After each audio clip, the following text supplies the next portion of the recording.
Hi, I'm Tealish and you're watching Coffee and Clix.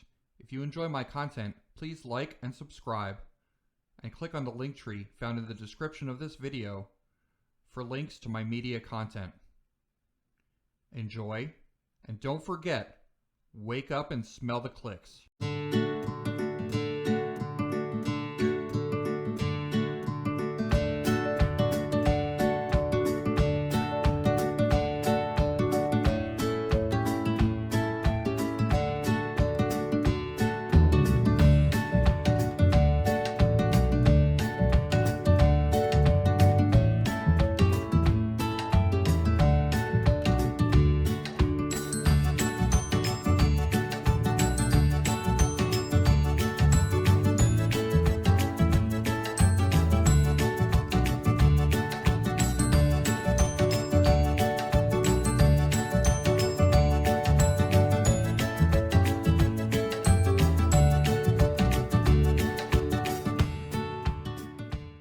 Hi, I'm Tealish, and this is Coffee and Clix. I hope you enjoy my content. If you do, please like and subscribe, and check me out on Facebook and also on YouTube. I'm also on Spotify. So if you prefer to listen to this episode instead of watching on YouTube, I am on Podbean and Spotify and TuneIn Radio, so you can check them out. Check this episode out on a podcast version. Coffee and Clix is happily sponsored by Highlander Games out of Boonton, New Jersey. So please check them out as well. Find them on Facebook if you are interested in purchasing singles or sealed product, sealed Heroclix product. Go check them out. Highlander Games. Check them out on Facebook. So today's episode, this is part 2 of the Marvel Heroclix Disney Plus set review. And we're going to be reviewing, in this part of the episode, we're going to be reviewing rares, super rares, and chases. And I'm joined by Brian Galley and Kennie Pena. So, hello. Hello. Hi. How you doing? Nice. Thanks for having us. They were also on part 1 of this episode, so if you haven't seen part 1 and you want to go back and check out the commons and uncommons, please go back and check out that episode as well. But today we're going to be talking about the rares, super rares, and chases. So we'll start with the rares, and we'll just jump right in. The first rare of the set, of the Disney Plus set, is Miss Minutes. Before we jump in, let me just talk about the grading scale. So there is a grading scale that we use when we do our set reviews. It is triple espresso, double espresso, single espresso, or herbal tea. So it's a 3, 2, 1, or 0 grading scale. A 3 would be a top tier or meta or competitive figure. A 2 would be an impressive or second tier figure.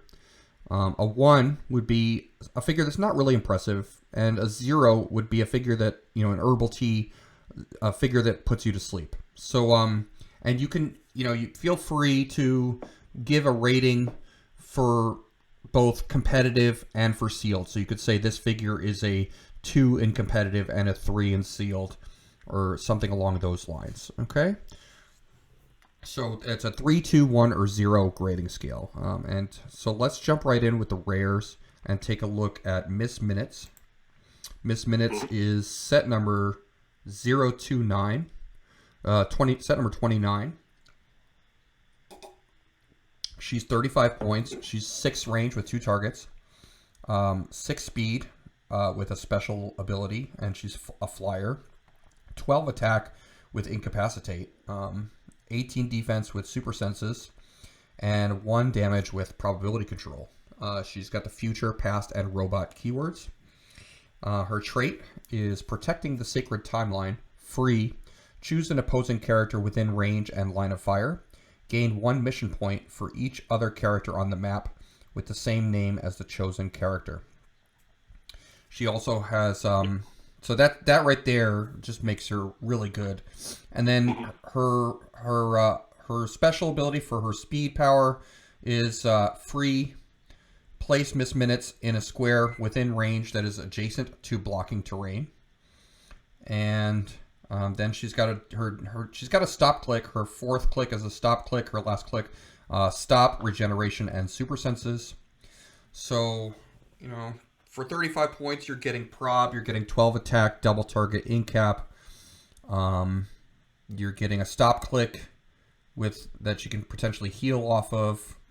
You get free placement where you can potentially move her up 6 and then place her 6 more squares. So you could potentially get her 12 squares across the board if you need to. She's very mobile.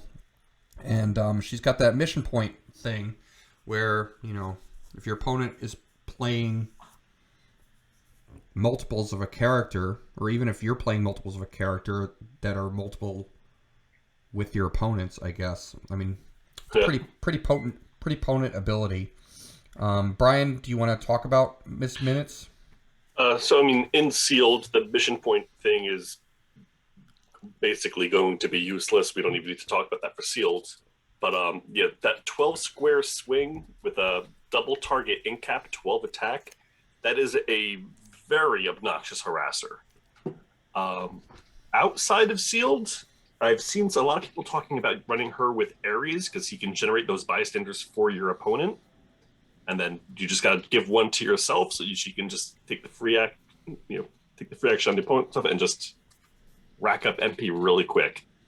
So to be clear, be clear about how that works. So, just for people who are not sure how it works. Certain.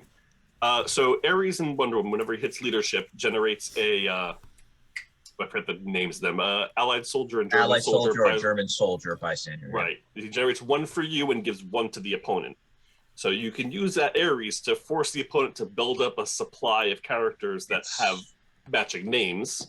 One or the other. If I choose an ally, I give you a German. If I choose a German, I give you an ally. So, yeah. Right. Which then Miss Minutes can come in, just needs to get within 6 in line of one of those bystanders, and she can potentially bring in a huge haul of matching names as for MP. And those characters also share names with actual characters that exist in that Wonder Woman set. Allied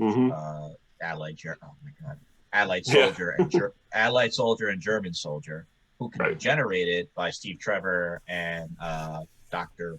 Poison. So, granted, leadership roles and needing to roll and generate them, it's not guaranteed. Or you just pay the points, put them on your force. Sure. I see the merit there where it can ramp up real fast. Within Sealed, I'm not going to say that it's completely useless, but it's very unlikely. There are a lot of Lokis in this set, and we have rated a lot of Lokis in this set that are worth being played. So if I'm playing 2 and you're playing 1, I can get 2 every turn. Now, that's going to take 10 turns for me to maximize my mission point total, which average Sealed game usually shouldn't go 10 turns. I was also assuming that both Miss Minutes and all Loki survive for 10 turns, which at that point, it's either the most dice-ridden of bad luck game possible, or you're just engineering not KOing things. Either way, it's probably not the most efficient use of her, but it could happen. And it's worth mentioning there. But like Ryan said, you're not playing her for that. You're playing her for the prop. You're playing her for the speed power to move into position. The stop click's always nice. She has 2 bolts with incap, so she's all about tempo control. She's definitely a 3 in Sealed. I think in Constructed, she's one of those characters that you want to build around. There's nothing that you can just plop her on and she's just like, I'm better. But I think she's probably a 2 in that Constructed world. Yep, I fully agree. I just want to point out real quick that Hey Y'all speed power only needs range, not line of fire. Usually you see those placement effects, you see it has to be range and line of fire. Any square within 6, as long as it's adjacent to blocking terrain, is free game. She can boop through walls behind opposing characters. She is very mobile. Very source accurate material. Yeah. Yeah, so, what would you give her in competitive? Competitive, I'd give her a 2. Sealed, I'd give her a 3. We haven't seen a lot of prob, and she is cheap access to prob. Yes. Okay. Yeah, I agree. Yeah, that prob is really important in sealed, so I would definitely agree with you on both of those scores. Okay, let's take a look at the next rare, which is Party Thor. You gotta like Party Thor. So he's 50 points. It's set number 30. He's 50 points. He's our second rare. 6 range with a single target. 8 speed with running shot. 12 attack with a special. 18 defense with invincible, which used to be benched. Now it's back, and he's got 18 invincible, and he's got 2 damage with shape change. So pretty tough figure to get to KO. He's got his trait is willpower. Prepare yourselves for the party, Prince Huzzah. I don't know if I said that right, but willpower. He's got willpower, but succeeds on 4 through 6. When Party Thor uses it and succeeds after resolutions, you may heal him 1 click. And then his attack power is you need a timeout because you're a party pooper. Pulse Wave. When Party Thor uses it after resolutions, you may give all hit characters an action token. That's spicy. Yeah, that's really good. Yeah.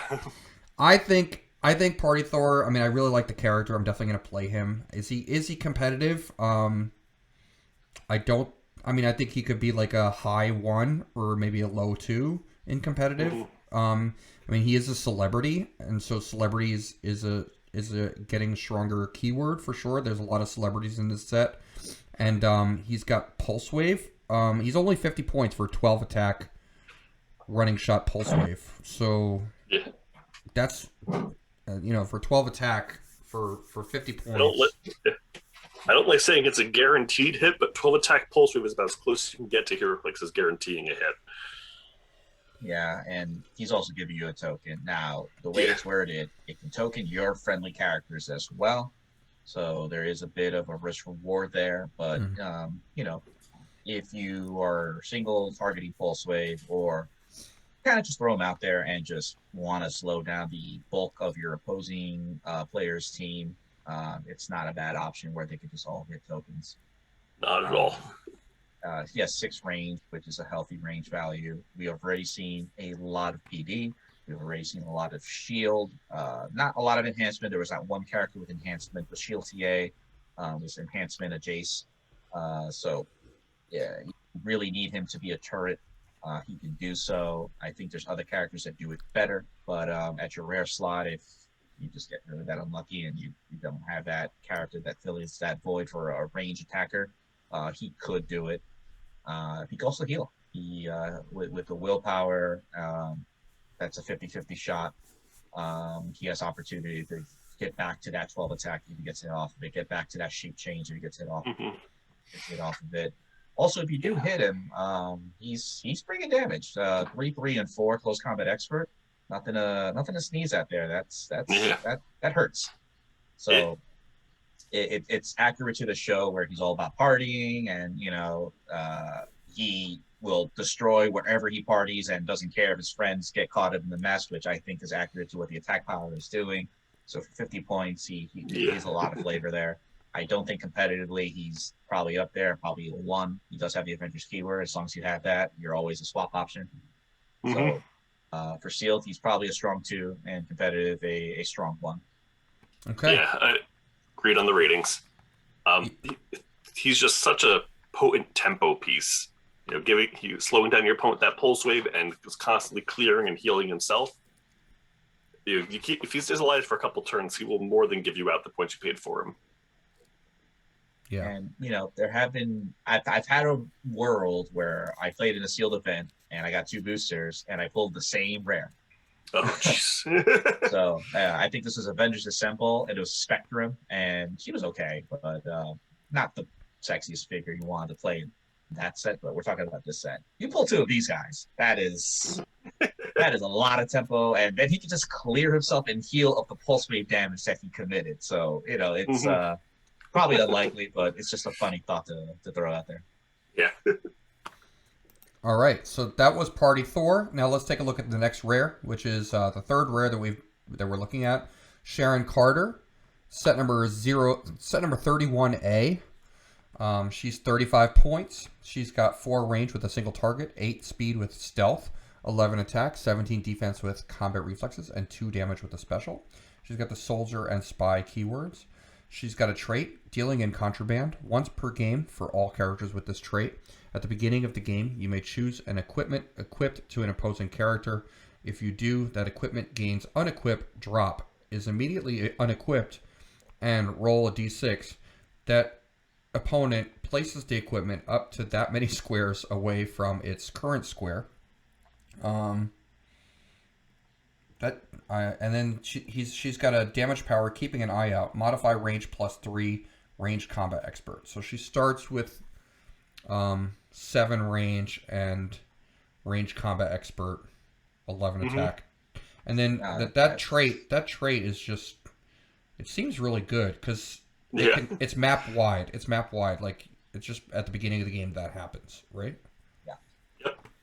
So in sealed, I might give her high 1, low 2, because you're probably not going to be seeing as much equipment. That first trait's not do as much to you. In which case, she's just a decent turret piece. 12-3, pretty good, but nothing amazing. In constructed, though, I have a feeling we're going to start seeing her showing up a fair bit. There's a lot of characters that begin the game equipped, and just telling your opponent that no, you have to waste turns getting that equipment you thought was a sure thing. No, I think a lot of competitive players are going to gravitate towards that. I completely agree with you in the competitive field. I completely disagree with you in the seal field. I agree that that trait is not going to be that big. However, 35 points for those combat values, I think she's a wonderful attacker, and at a very low investment. I think that alone is enough to play her, and we've already, I think we hammered it down in the previous video and in this one, where there's so much PD, there's so much shield, there's so much range support here. There is a lot of stealth, and she doesn't have the stealth busting. But again, you don't want to just get sniped by someone who's like 30 points, 35 points, who can bring a lot of damage. So I would say she's a high 2 in sealed. I agree with you in competitive. She probably has a 3 rating with an improved ceiling on top of that, based on how equipments go, based off this set and in the future, and how maybe the meta evolves and equipment starts being played less, and then if that happens, she just becomes an equipment gatekeeper, but that still makes her very relevant.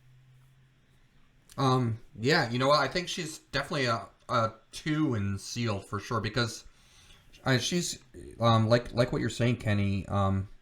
She's got stealth and combat reflexes. So, if you want to, you don't really want to get close to her. You don't want to base her really. But you can't shoot her unless you have improved targeting hindering. So, stealth and combat reflexes are 2 powers that always go well together. Yeah. And then, if you're not basing her, then she's just sniping you with her 12 attack, 3 damage. And if you do base her and you hit her and you don't KO her, now you got to deal with perplex and place claw strength. So there's just how her dial evolves as she takes damage. It's very, for a short amount of clicks, it's done very well. I wanted to mention also, just for people who are watching or listening at home, this set review, it's the rares, super rares, and chases, but we are missing that 2 figures that have not been previewed from the main set, which are super rare Prime Vision and Chase Scarlet Witch. So those are just ones that we're going to skip over because they haven't been shown yet. But we are going to take a look at the next rare, which is actually a Prime Power Broker. So rare Prime Power Broker. This is the Prime version of Sharon Carter. She's set number 31B. She's 25 points, and she's got 4 range with a single target, 8 speed with stealth, 10 attack, 17 defense with mastermind and willpower, and 2 damage with shape change. And she's got a trait, secretly manufacturing super soldier serum. Power Broker may start the game with super soldier serum equipped. Power, give an adjacent friendly character an injection token. When Power Broker uses willpower and succeeds, you may also remove an action token from each friendly character that has an injection token. And if we take a look at the Super Serum, let's take a look at the equipment, the Super Serum. Super Soldier Serum. It's 5 points. It's a light object. Effect, willpower. If this character can already use willpower, instead increase the result of its roll for willpower by +1. So, that means if you have willpower already, you would succeed on willpower on a 4, 5, or 6 if you're a standard size character. So, let's take a look at Power Broker again. So she does start with willpower because she's got her defense power is mastermind and willpower. So she would remove a token on a 4, 5, or 6 from herself, and also you may also every character she's injected. Yes, she removes one from every character she's injected if she hits a 4, 5, or 6. So you could potentially in the beginning of the game even just power action with. Or on your first turn, you're gonna just power action with Power Broker and inject like your best character that you want to be removing tokens off of. Supreme. Yep. Yeah, like Strange Supreme or somebody like that would be a perfect example. Yeah. And then Strange Supreme, he does have willpower on his own, and those do stack together. So he'll get to roll his willpower, possibly remove a token. And then she'll get to roll her willpower, and if she hits that 50-50, gets a token of Strange as well. Exactly. Yeah. She's a phenomenal figure. Oh, I'm sorry, go ahead. No, I was just going to say, Kenny, what do you think about her? Oh, I think she fits the Prime slot perfectly. She does something different than the non-Prime variant that she has. She does not bring the offense. She doesn't necessarily bring the defense, but what she does bring is tempo. And we all know as Heroclix players, especially in the competitive field, very alpha-friendly, happy. Tempo is huge, and even like you said, just one turn. If she just does her thing for one turn, she already did her job. She can do it for 2 or 3. She is doing, at that point we're talking about 10 shots of espresso. They just start multiplying here. So I think in the sealed world, she shines. She's definitely a 3-star play. And it's also based on what primary attackers you have.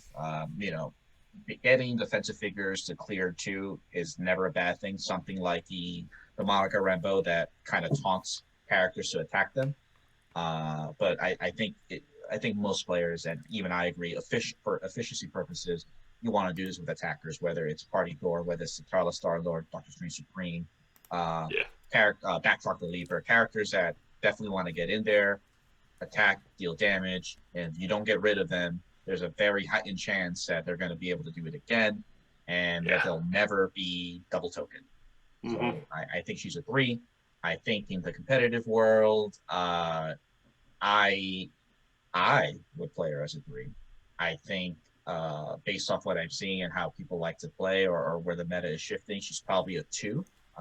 But I definitely could see her breaking into that and creating a new archetype within the meta.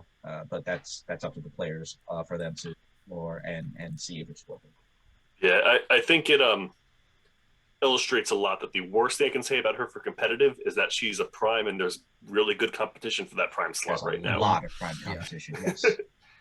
This is a potent effect. This is an easy 3 for me. You just have to ask yourself if that's where you want your Prime effect or if you want some different Prime on your team. Because I can't think of any team that wouldn't want this effect. It's just, do they want another Prime more? Yeah, I agree. I think she's a high 2 in competitive, or maybe even a 3. I mean, it depends on... I think she'll definitely see play, for sure. All right, let's take a look at Zombie Captain America. He is set number 32. He's our next rare. He's 60 points, 4 range with single target, 8 speed with charge, 11 attack with Blaze Claw's Fangs, 17 defense with toughness. 17 defense with a special, and 3 damage. He also has a 5-point trait where he may start, if you pay 5 points, he may start with the Captain America's shield equipped. Let's take a look at Captain. Did we see Captain America's shield? I think we did. Oh no, that was Just in the last. That was in the last episode. So Right. let's take a look at Captain America's shield real quick.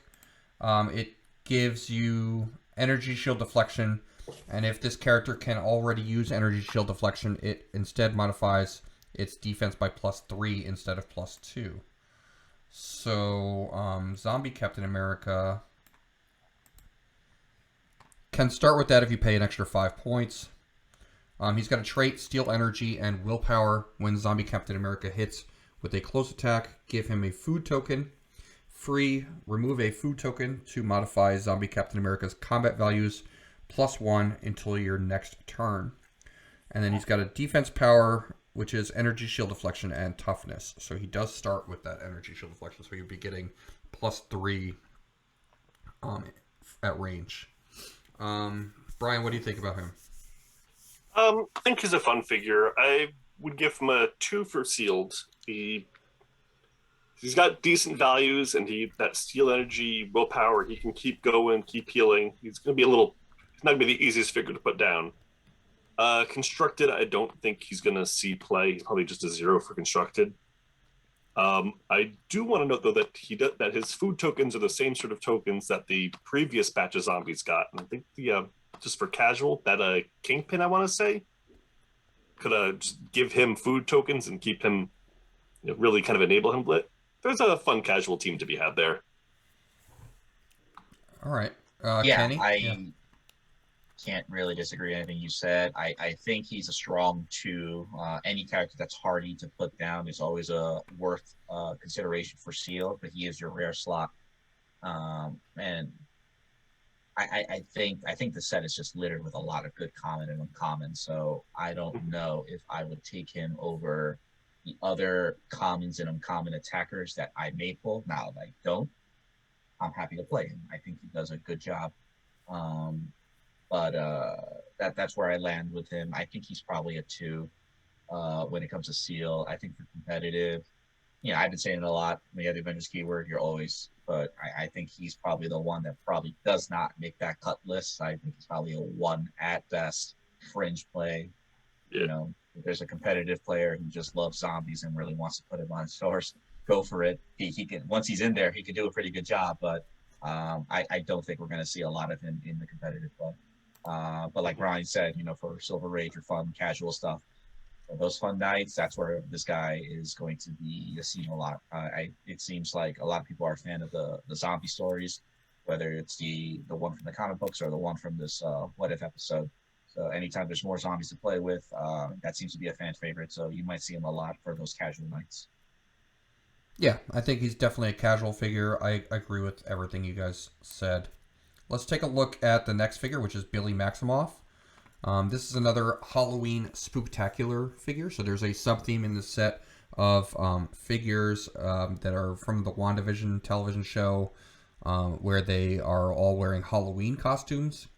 And they all have the shared trait, all new Halloween spooktacular, which is shape change. And when they use it and succeed, they can heal 1 click. So this is so if you want to see more of those figures, check out my last episode on commons and uncommons. There were a few of the Halloween spooktacular figures from the commons and uncommons. This one is Billy Maximoff, who is also known as Wiccan. He's 45 points. He's 4 range with single target. He's got Mystic's team ability. He's 10 speed with phasing teleport, and he's a flyer. 18 defense with energy shield deflection, 10 attack, 2 damage with special. He's got that shape change that when he uses it, when he succeeds, he can heal 1 click, which all of the spooktacular figures have. He's got a stop click. His last click is a stop click. But he does have that shape change to protect him at the end of his dial. And he has a damage power that says Perplex. When Billy Maximoff uses it to target a friendly character until your next turn, opposing effects can't be used on that character to reroll or replace dice in their attack rolls.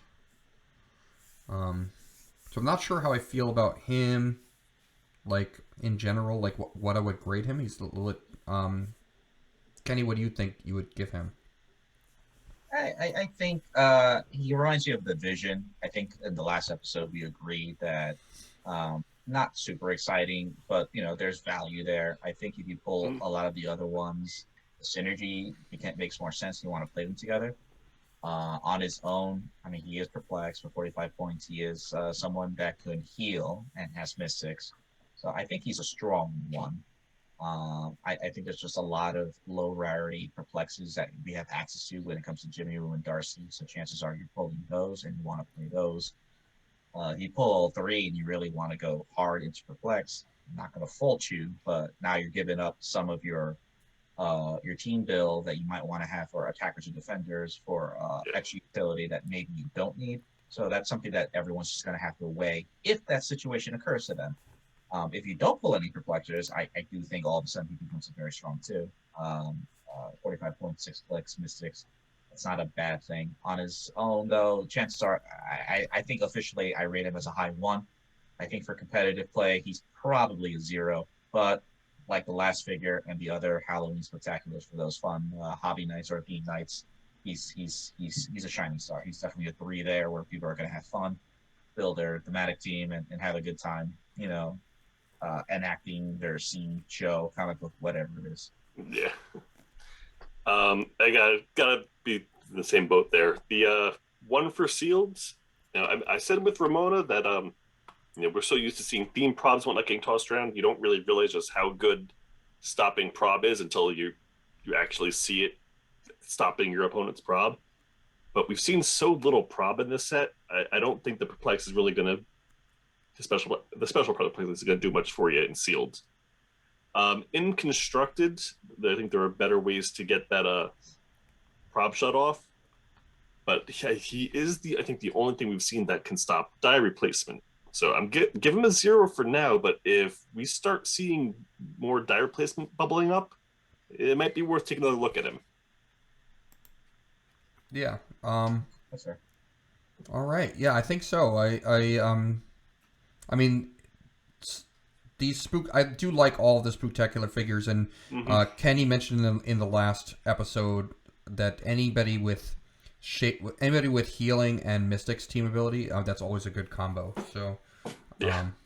That's something that he has going for him. That all of the spectacular figures have going for them as a sub theme. All right, let's take a look at Heist Nebula. Heist Nebula is set number 34. She's 65 points. She's got 4 range with a single target. She's 10 speed with a special, 11 attack with precision strike, 17 defense with invulnerable, 3 damage with perplex. She's got the assassin, Guardians of the Galaxy, Minions of Thanos, pirate, and robot keywords. She has a trait that says, pretty valuable loot you got there. When Heist Nebula hits, after resolutions, unequip each hit opposing character. If the character wasn't equipped, instead generate a loot light object adjacent to the hit character instead. Free, remove an unheld loot light object in your starting area from the game. If you do, gain 3 mission points. Free, remove an unequipped opposing equipment in your starting area from the game. If you do, gain 6 mission points. And then she's got a speed power, charge, plasticity, and stealth, which is her special speed power. Mm-hmm. So I'm trying to kind of wrap my head around that and understand what that does. So Brian, like, what do you think about her? Like, how does this work?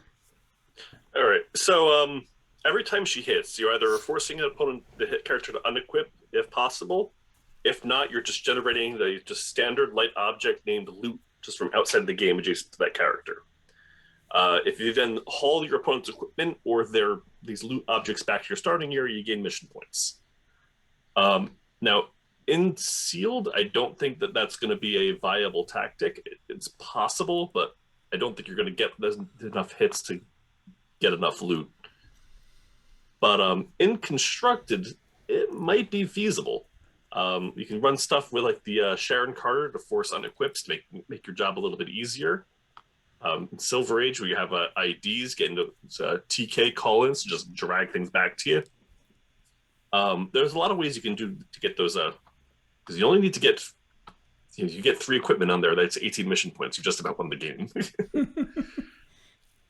So, I don't think the Sharon Carter example works because she doesn't want actual equipment. She wants loot light object. Oh, actually, no, she does want. No, yeah. Oh, equipment. she gets 6 MP for an equipment. Yeah. I'm sorry. Yeah, never mind. I take back what I said.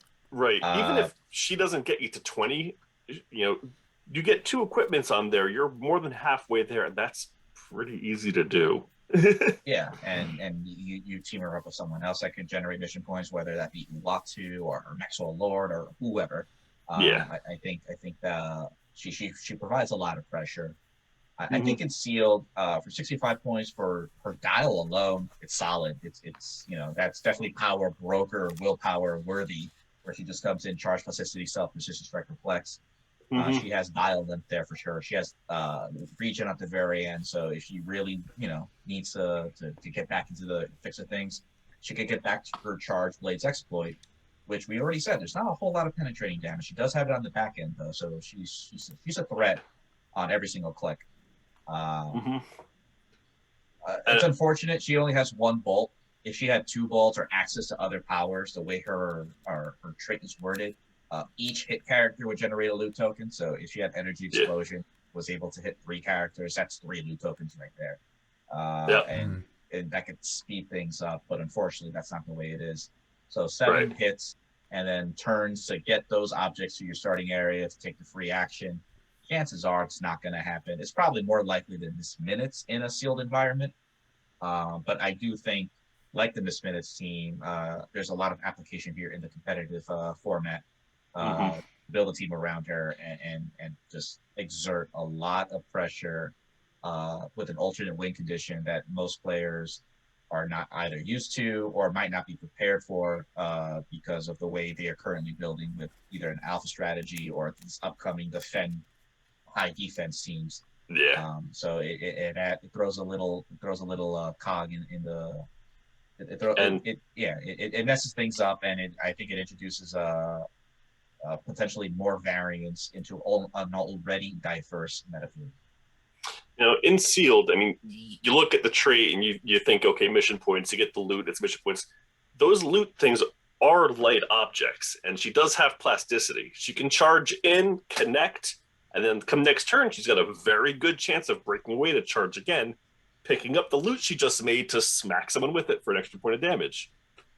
Or you can use those light objects as object attacks to increase your damage by 1. That's what I'm getting at. Yeah, Miss Minutes has 1 base damage and 10 cap. If you really need to do 2 damage, what's stopping Miss Minutes from chucking a blue light object at someone's face and getting the KO there? Yeah, you're guaranteed to be getting a steady stream of light objects wherever the action is that you can use against your opponent. Yep. She does have application in sealed, even if the mission points probably aren't going to happen. I'm trying to think of another figure. Isn't there another figure that deals with light objects that and mission points? I forget. In the set? No, just not that we've seen this. Blanking. The closest thing I think is the Ultron that makes the tokens, but they're not objects. They're just markers on the map. Yeah, I forget. But yeah. All right. It plays very nicely with other mission point characters. So. Oh yeah. Even if we can't think of that exact example, it's very easy to just throw her on a team and build around it with other mission point characters and just go for it. And she's doing damage while she does it. So. If you can't get the mission point victory, maybe you just get the normal victory. It's possible. So she's definitely one of the better ones that we've seen. And again, I think she's a 3 everywhere that you want to play her with. Competitive seal, fun, easily, very flavorful character for sure. Okay, let's take a look at the next figure, which is Loki. This is the older version of Loki. He's set number. He's set number 35. He's got like the old school costume. 75 points, 7 range with 2 targets. He's Mystic's team ability. Asgardian, future, mystical, and past keywords. He's got running shot with 10 speed, 11 attack with penetrating psychic blast, 17 defense with ESD, energy shield deflection, and 3 damage with outwit. He can start with for an extra 5 points. He can start with the Tesseract. The Tesseract gives, if we look at phasing. It's a phasing teleport, and when they use it, so that phasing teleport, they can use probability control until your next turn. Yes. And so if we look at Loki, he can start that for an extra 5 points, which means he would be 80 points. And he's got a trait. I cast a projection of myself so real, even the Mad Titan believed it. Shape change. If Loki would be the first friendly character to be KO'd this game, you may instead replace him with another character named Loki from your sideline that has equal or less points than Loki on his starting click. So it's instead replace it, so they don't score the points, right? Right. So instead of him getting KO'd, you get another Loki from your sideline out, fresh, click 1, ready to go. And it's sideline active, so you could also play him on your sideline. Yep. Once per game, if another character named Loki is the last friendly character on your force, while this Loki is on your sideline, when that character would be KO'd, you may instead replace it with this Loki on click 1. Oh, wow. So it's unlikely, but those do work together. If you start him main force and he's the first one to drop, he'll go to the sideline, bring another Loki out. And then if your force is about to get wiped and it was just a Loki at the end there, instead of that Loki going down, he'll come out back on click 1, ready to go. That's really cool. We also got a whole lot of Lokis, not only in this set, but in previous sets with the War of the Realms and Empire. It's a lot easier to guarantee the last figure is a Loki when your entire force is Loki. Yeah, so now, it's for Sealed, I think he's fantastic. 75 points. He is our first figure with Barrier. He doesn't start with it, but he does have it. And he just brings a lot of utility. He has full dial penetrating psychic blast. We've seen bits and pieces of characters that had access to penetrating damage one way or another. He is the only one so far that has full access to it. Sure, he'd be outwitted and get rid of it, but it's worth noting that his power set is different. It's more focused compared to other ones that might be a little bit more varied.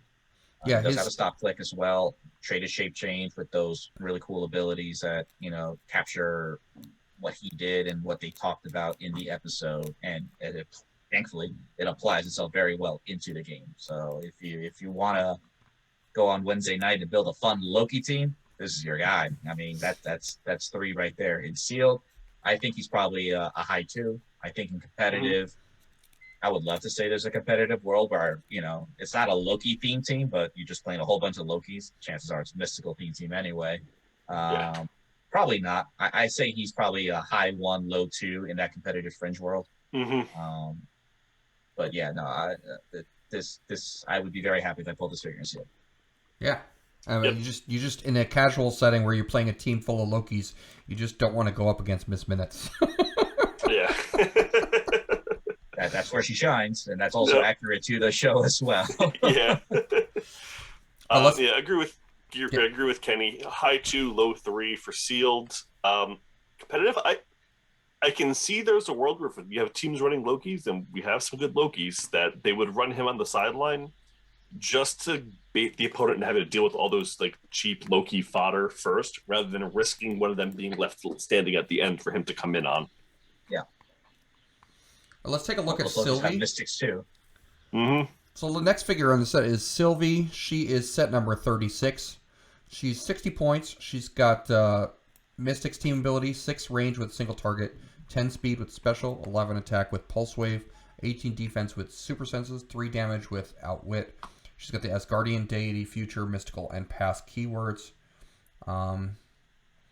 Real name Sylvie Laufey daughter. She can start the game for an extra 5 points with the Tesseract that we looked at. She's got a trait. Well, then don't ask. Stealth, shape change, but succeeds on 4 through 6. When Sylvie uses shape change and succeeds, she can't be targeted by opposing effects until your next turn. She also has a speed power, mind control. When Sylvie uses it after resolution, she may use mind control as free, but only to target a character adjacent to a previous target that she hasn't targeted with mind control this turn, regardless of range, line of fire, or adjacency.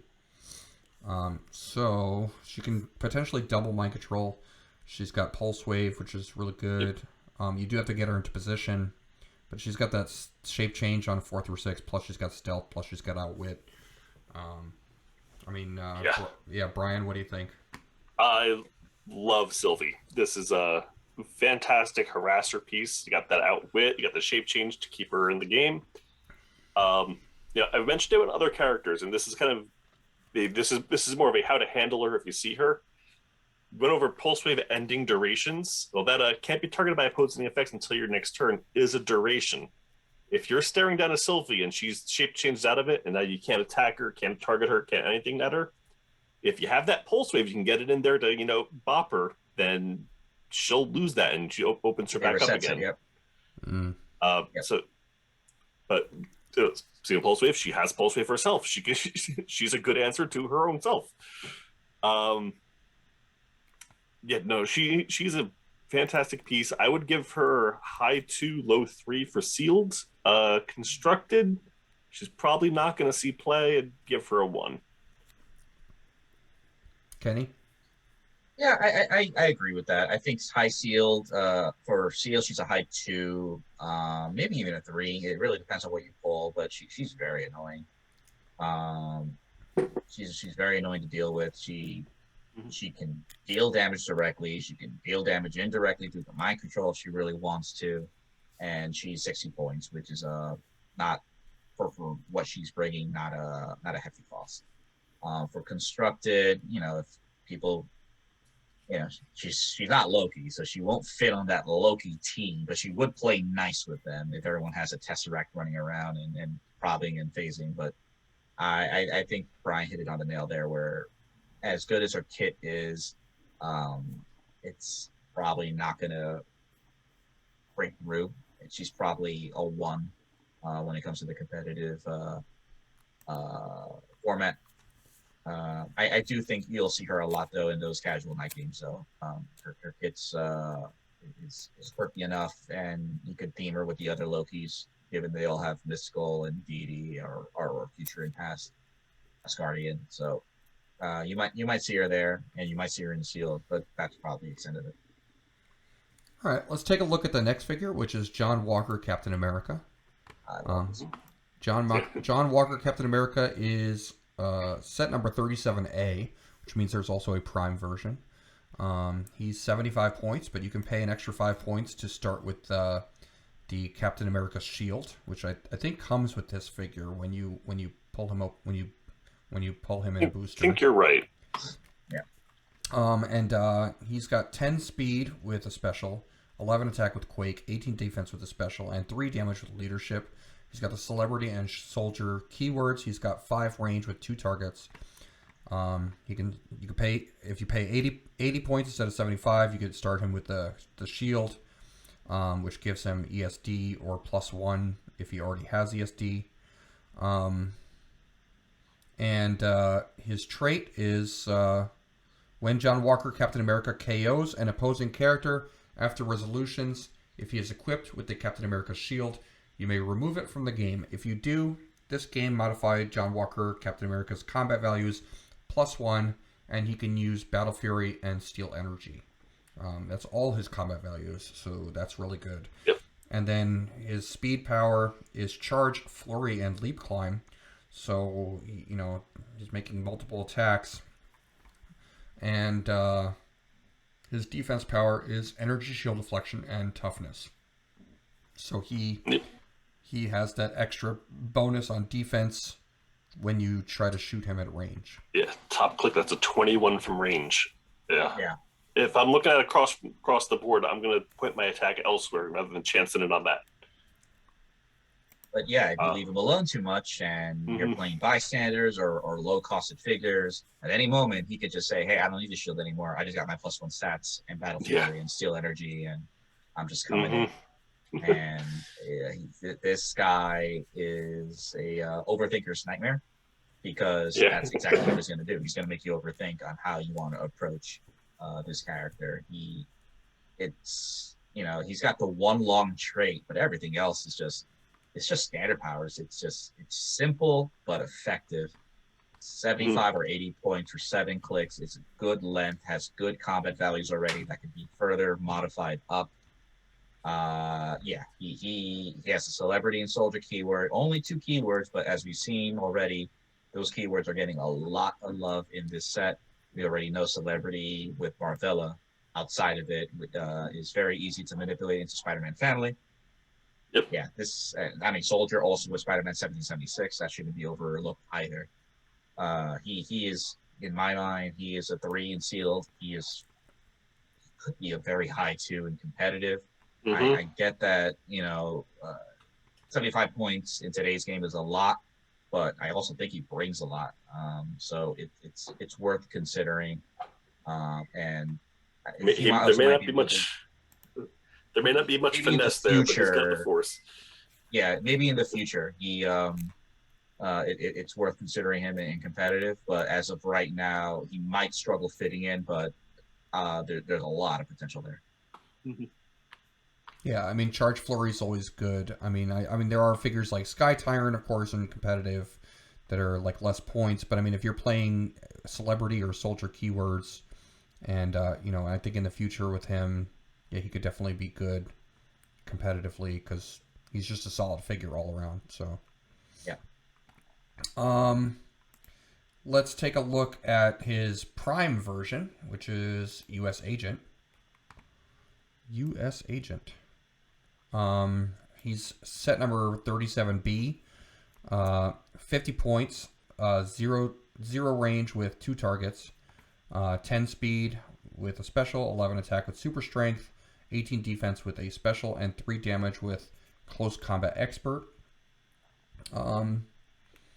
He's got the trait, U.S. Agent may start the game with the U.S. Agent's shield or the super soldier serum equipped. We could look at both of those. Or super soldier serum. So he can start with 1 or 2 or none. He may have both of these equipment equipped at the same time. Let's take a look at both of those equipments real quick. So here is the super soldier serum, which says willpower.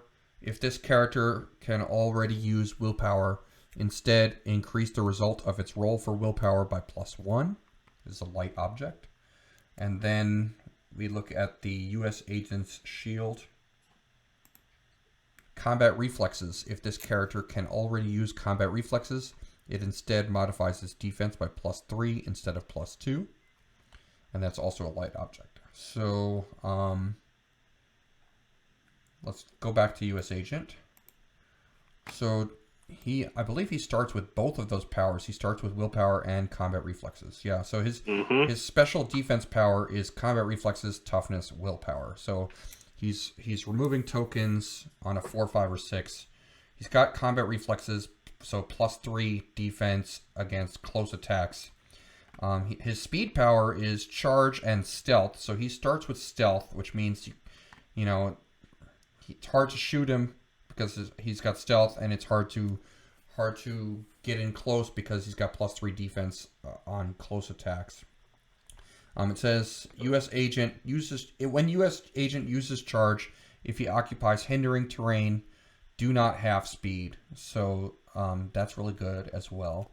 And then his trait, which we didn't look at his trait yet. It's consistently make the right decisions in the heat of battle. When a friendly character within line of fire is KO'd by an opposing effect, choose one to use for the rest of the game. Flurry, Exploit Weakness, Super Senses, Battle Fury, or Outwit. Yeah. That's a lot of stuff that he's got there. Kenny, what are your thoughts on him? So, I like him a lot. I very strong prime. I mean, Charger doesn't have speed. That's always good. I mean, I'm seeing it right now. Starting with 2 equipment, being able to maximize those 2 equipment right off the gate. Very flavorful. When a KO or a friendly character is KO, he has an opportunity to get another standard power to his kit. That doesn't mean you probably give enough points, or you engineer a way to play bystanders and not care about points. It doesn't really matter. It doesn't say standard or anything like that. You do have to be within line of fire, so positioning is important. Your opponent could potentially engineer a way where they block line of fire, so he doesn't witness the KO. That being said, he doesn't really need it. It's nice to have, but he's doing a lot on his own. As long as he's in hindrance ring, full movement charge, he has 50-50 willpower. He got stealth, meaning you want to base him, but if you base him, you got to deal with his 21 defense. His really weakness here is IT hindering, and we've seen a bunch of characters like Strange Supreme, even the common Scarlet Witch, which I know not many people are big on. She can do work against this guy. So it's something to think about. But she's 70, he's 50, so you have more to build around him than you have to build around her. But again, more open-mindedness. Think about the options that you have, especially at the common slot, that can do something against potential rare or super rare threats that you might see once in a while. I give him a 3. I think he's worth a 3 in competitive. I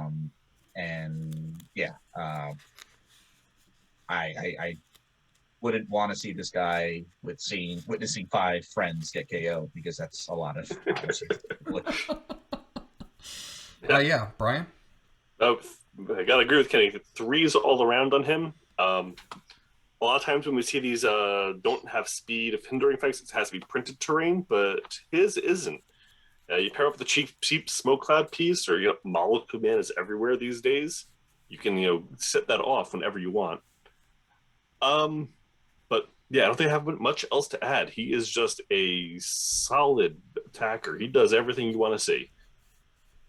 Long range charge. He's got good values. 21 from close. Once he gets in there, he's going to be very hard to hit. He's clearing tokens every other turn, more or less. Yeah. Yeah, I think solid. Ice Nebula is a good counter too, because I think she can hit him from range to unequip and make the loot token. Tommy has to be a close attack, but I don't think Tommy with a 10 attack is hitting a 21 anytime soon. You want to sink a lot of perplexes in, sure, but that's going to be a tall order for Tommy. So right. Yeah, I think this guy's a monster. He's very strong. I think I might give him a high 2 in competitive, just because he's taking the prime slot and his keywords are brute and soldier. So if I'm playing non-theme or if I'm playing soldier, I might use like power broker instead of him. I'm not sure. That's fair. But That's fair. but he's still really good. I mean, his values are great and he's got great powers. So we're gonna look at the last rare of the set, which is Pietro Maximoff. This is Ralph Boner. He's 45 points with Mystic's team ability, 0 range with a single target.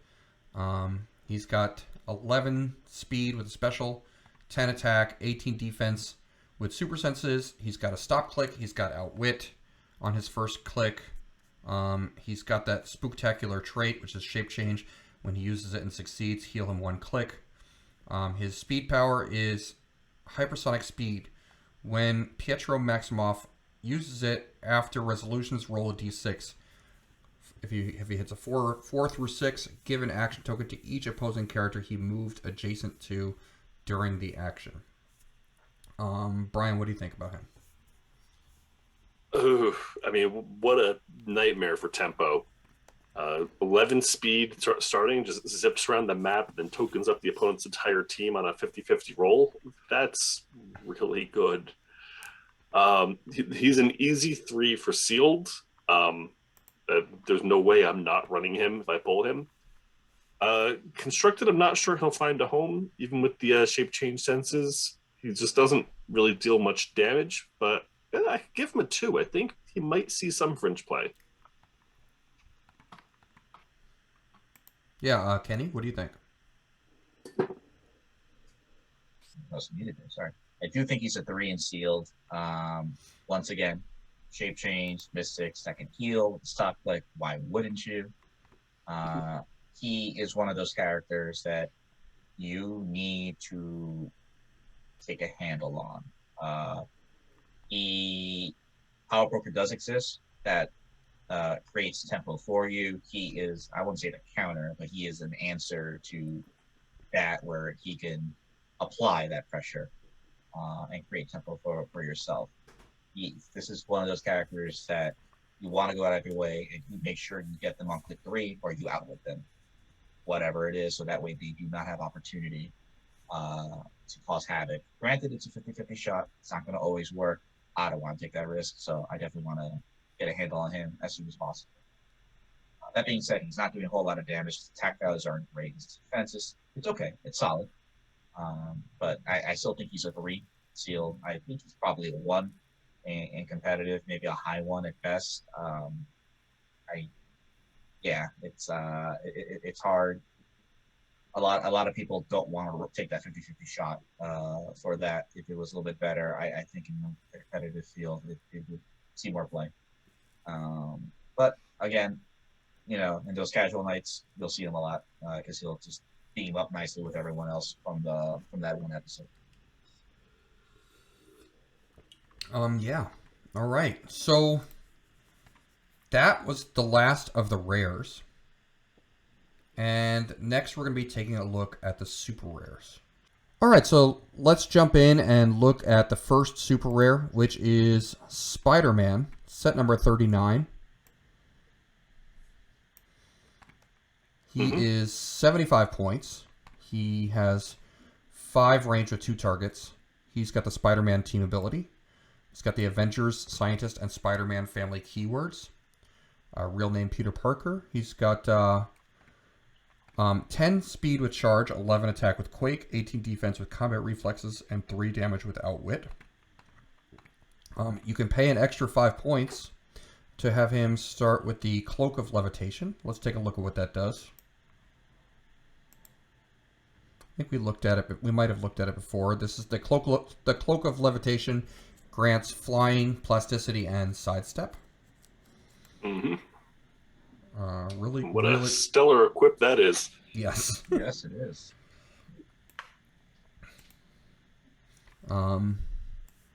And his trait is super senses, but succeeds on a 4 through 6. When Spider-Man uses it and succeeds, after resolutions, give the attacker an action token. I believe that says. So he's got a lot of mobility. He's 10 speed charge plus the sidestep plus flying. If you pay 80 points for him, I believe he starts with that equipment. If you pull him, that's what you get. Is that cloak? So you can pay 80 points for him. I mean, I like him mainly for the equipment, but I think he's good. He's decent. He's decent. I'd give him a 2 in sealed and maybe a 1 in constructed. I'm not sure. I don't think he's going to see meta play. What do you think, Brian? I agree he's not going to see meta play, but I think he's more of a 3 for sealed. Because we're assuming he comes with the cloak. I'm pretty sure that's the case. Yeah. So you're going to have that sidestep, the flight, so you can get a swing of 7 squares out on your charge. You got plasticity, so everyone you charged into is going to get held down in place, and then he can easily break away to go just continue bouncing around the opposing team, just being wherever he needs to with that outwit and the 3 damage. In constructed, probably not going to see as much play, but Spider-Man is a wild card. Wild card the Wonder Woman TA, get a 3 through 6 super senses, and we were talking about figures that make decisions harder for your opponent earlier. Do you really want to attack him? Like you have to, but if he hits a 3 through 6, you got the token for the attack, and the token he just gave you. That figure's got to skip its next turn. You got just getting locked down, can't do anything. That's pretty nasty. I'm I'll go a different route because I do agree with you. You can make him a Herald Galactus, so that way you can't outwit that super sense. Oh, You yeah. have to deal with that super senses, which means if he succeeds, you are getting a token, which probably means you're getting double tokens since you can't really attack unless you have one or less tokens. That's annoying.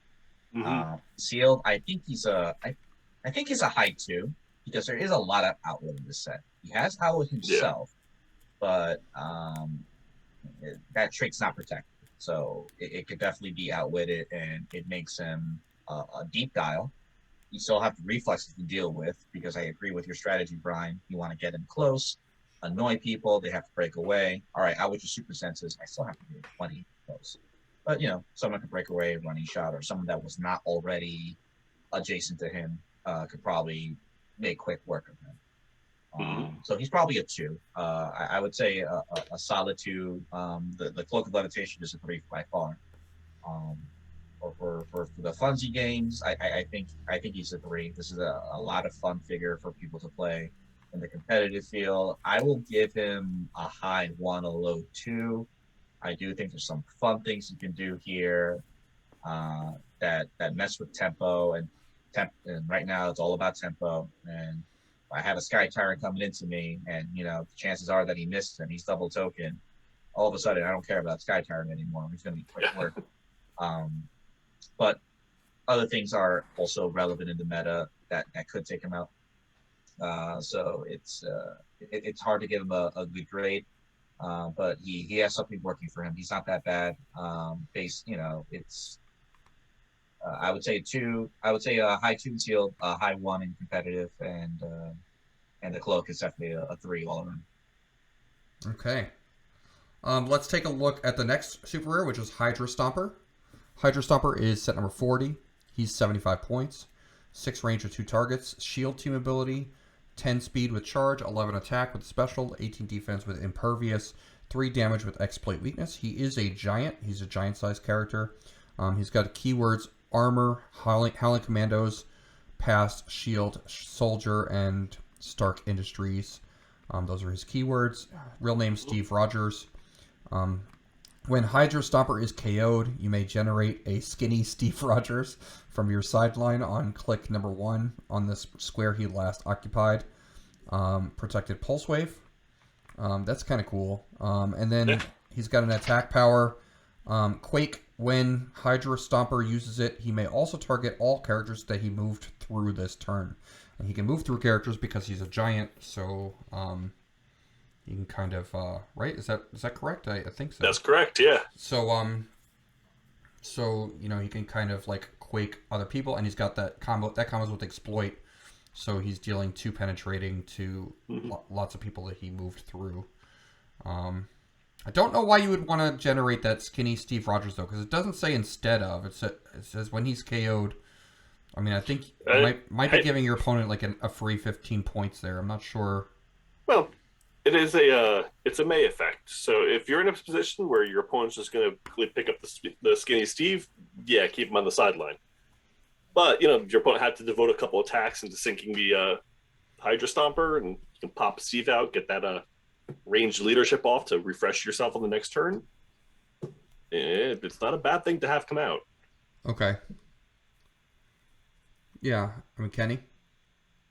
Yeah, no, it's it doesn't need the instead. If you player beware or buyer beware, if you just bring him out and he's just gonna get KO'd, that's player error. It will happen sometimes. It's unfortunate, but sometimes you have to learn from those and right. move on. But I think what Brian said, it hit the nail. Or if sometimes you're willing to give up those 15 points because you don't want them to. Maybe the way he gets KO'd, he's facing characters, and people don't like to roll breakaway. And I get it; he's very easy to deal with, but if they have to sink another attack into those 15 points, so that way you're protecting your Peggy Carter or whoever it is, 5 squares away, it might be worth it.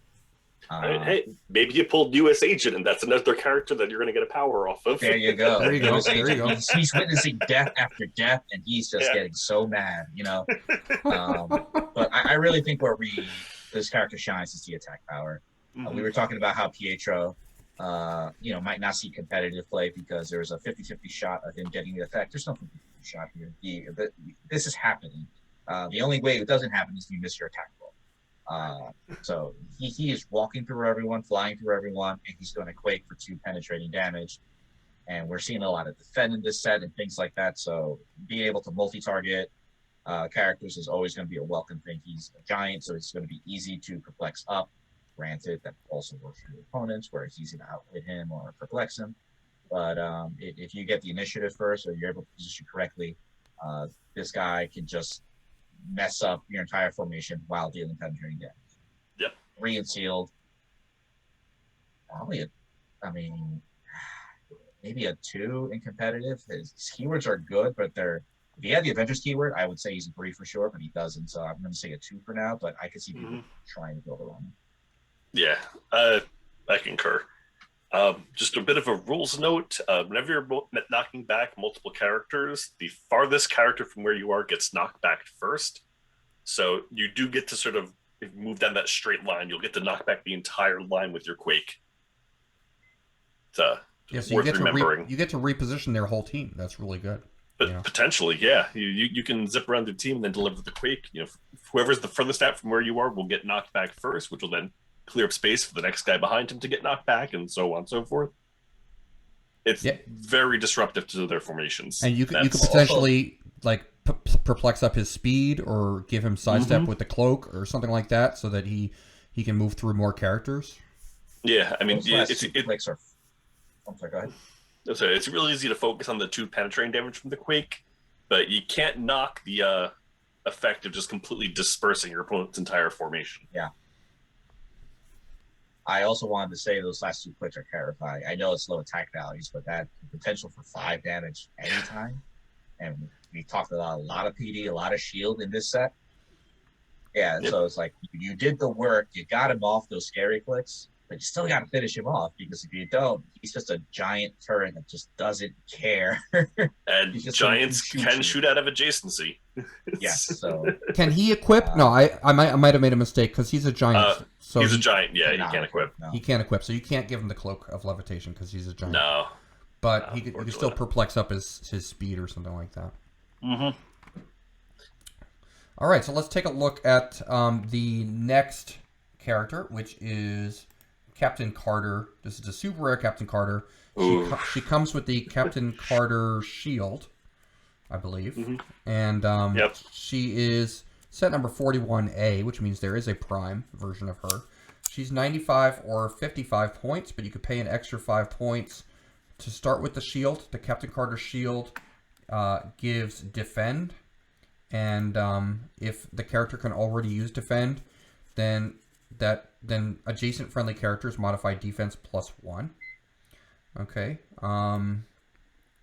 So Captain Carter is she has 6 range with a single target. She's got shield team ability, 12 speed with charge, 12 attack with a special, 19 defense with invulnerable, 4 damage with leadership. She has traded defend, unique modifier, non-adjacent friendly characters within range, modify defense +1. And then she gets she has an attack power, giant reach 6, and quake. When Captain Carter knocks back an opposing character, she may choose the direction of the knockback. That's cool. It's like she's charging in and throwing her shield, kind of. Mm-hmm. Which is really cool. Man, I just harped on Hydra Stomper and the importance of repositioning your opponents, but Peggy's on a whole other level here. Yeah. So she comes with that shield, which is defend, and then +1 to adjacent characters. She essentially has a trait that just says, you know what, give it to non-adjacent characters so we can range. So the synergy there is insane. And her attack values are nothing to shake a stick at. I mean, this is most times people would want to play the low point version of a character. I would make a strong argument that her high point version is the better play here. Yeah. That being said, I mean, depending on if you pulled amazing boosters, and you can fit her in there with amazing support. Yeah, go for it. Play her at 60 or 55, but definitely tempo worthy at 100 points, where she can potentially give 19, 20 defense to friendly characters. Giant Reach 6 Quake. I know she can't do her 4 damage with that, but being able to do 2 damage to a lot of characters in the set that don't have damage reducers or hitting characters, and being able to reposition however you want because of her attack power, she is by far worth 3 triple espresso on every single format you can think of, except for the casual friendly one, because I think people will get sick of her because that's how good she is. So yeah, that's there is she is no way to undersell her. She is phenomenal across the board. I honestly couldn't even tell you that I like either line better. You play the line you have the room for on your team, because both will do the work for you. Yeah. I agree. She's really powerful in both lines, both starting lines. She's got leadership, so you can, she could be the leadership for your team if she's like your main figure.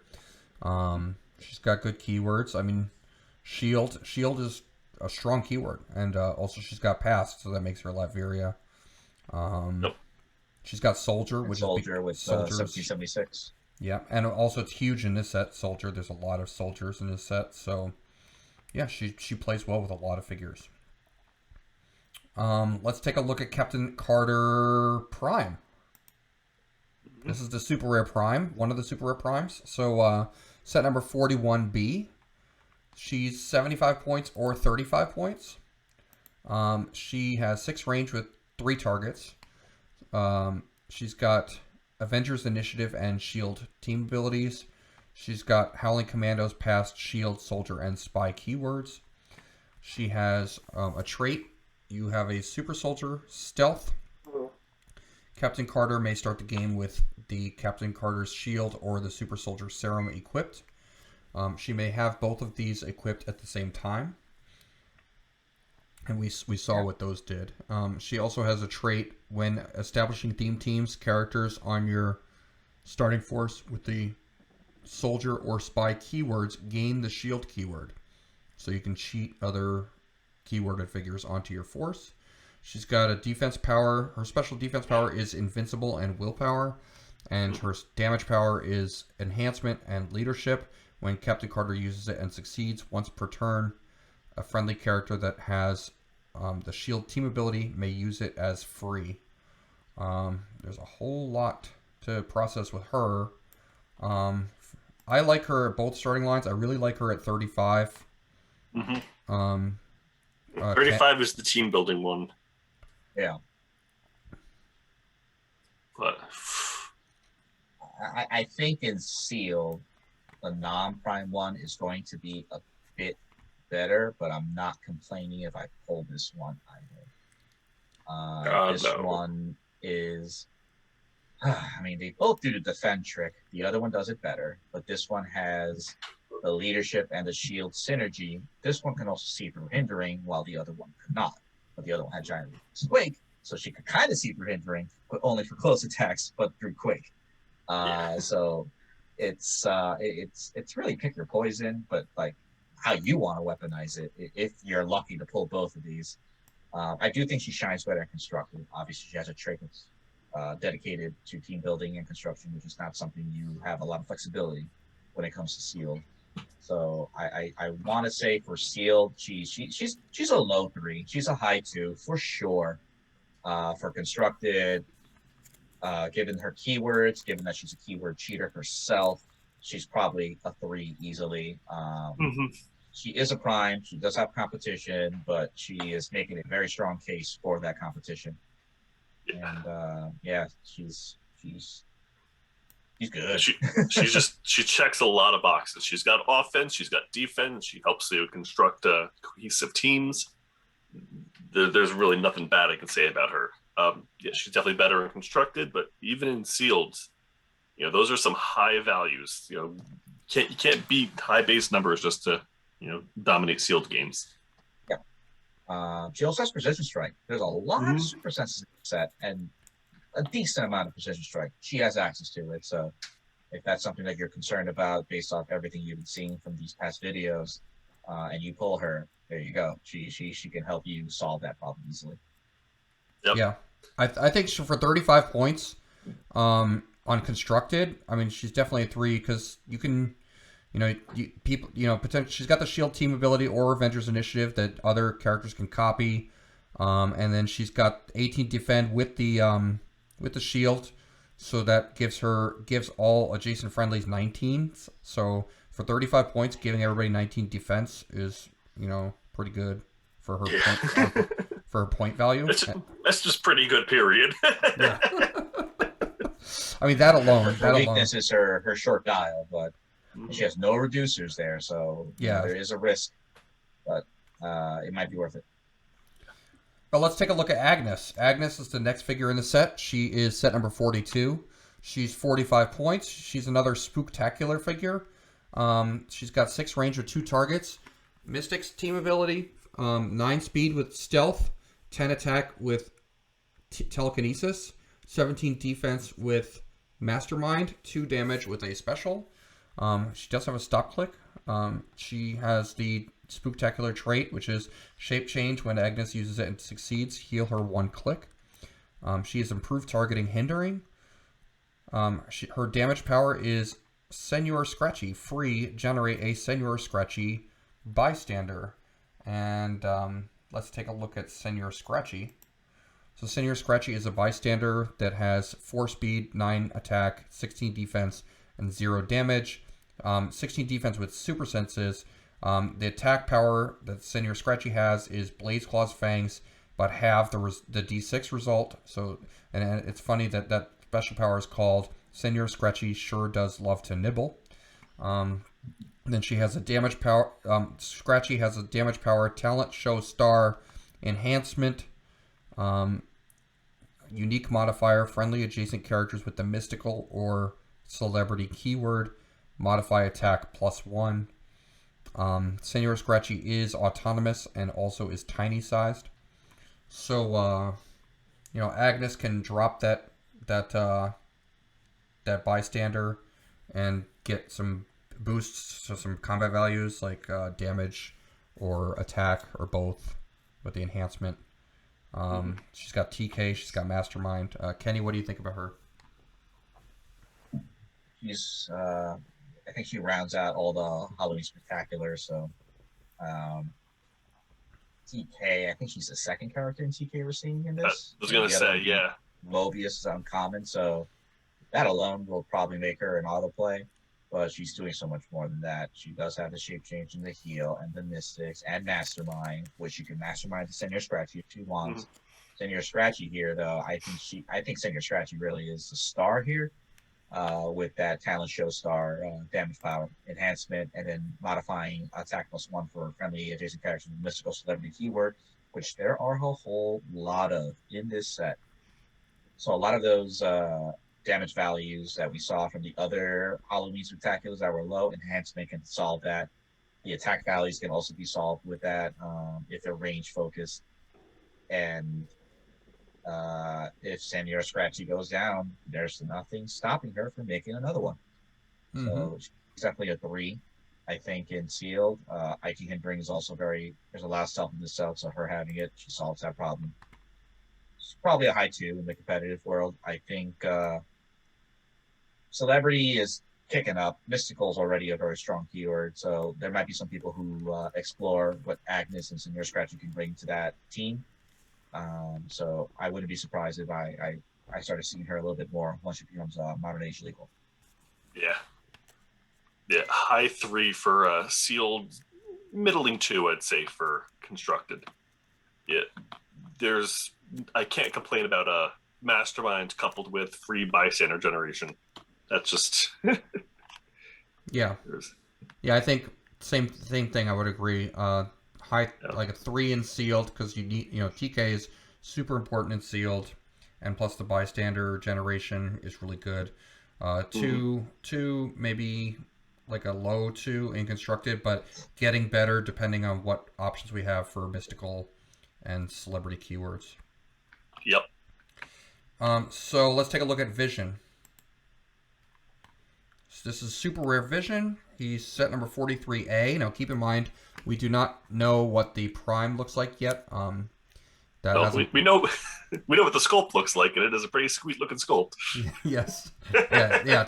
It's the white version of Vision, right? Or the sword made rebuilt Vision animated by the Spark of Magic Wanda cast off. Yeah. So this is the non-Prime Vision. He's 100 or 50 points, and he's got the Avengers Initiative team ability.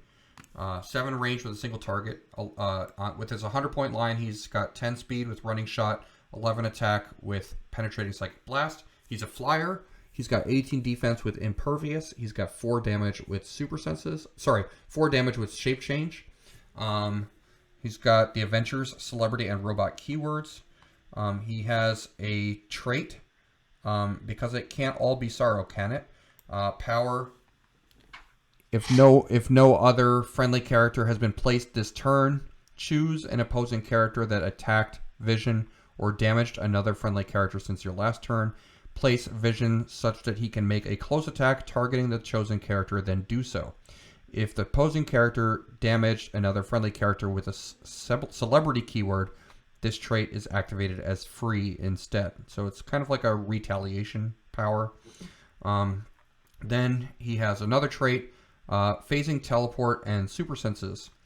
Friendly characters automatically break away from characters that Vision hit this turn. So that's really powerful ability to give your friendlies automatic breakaway.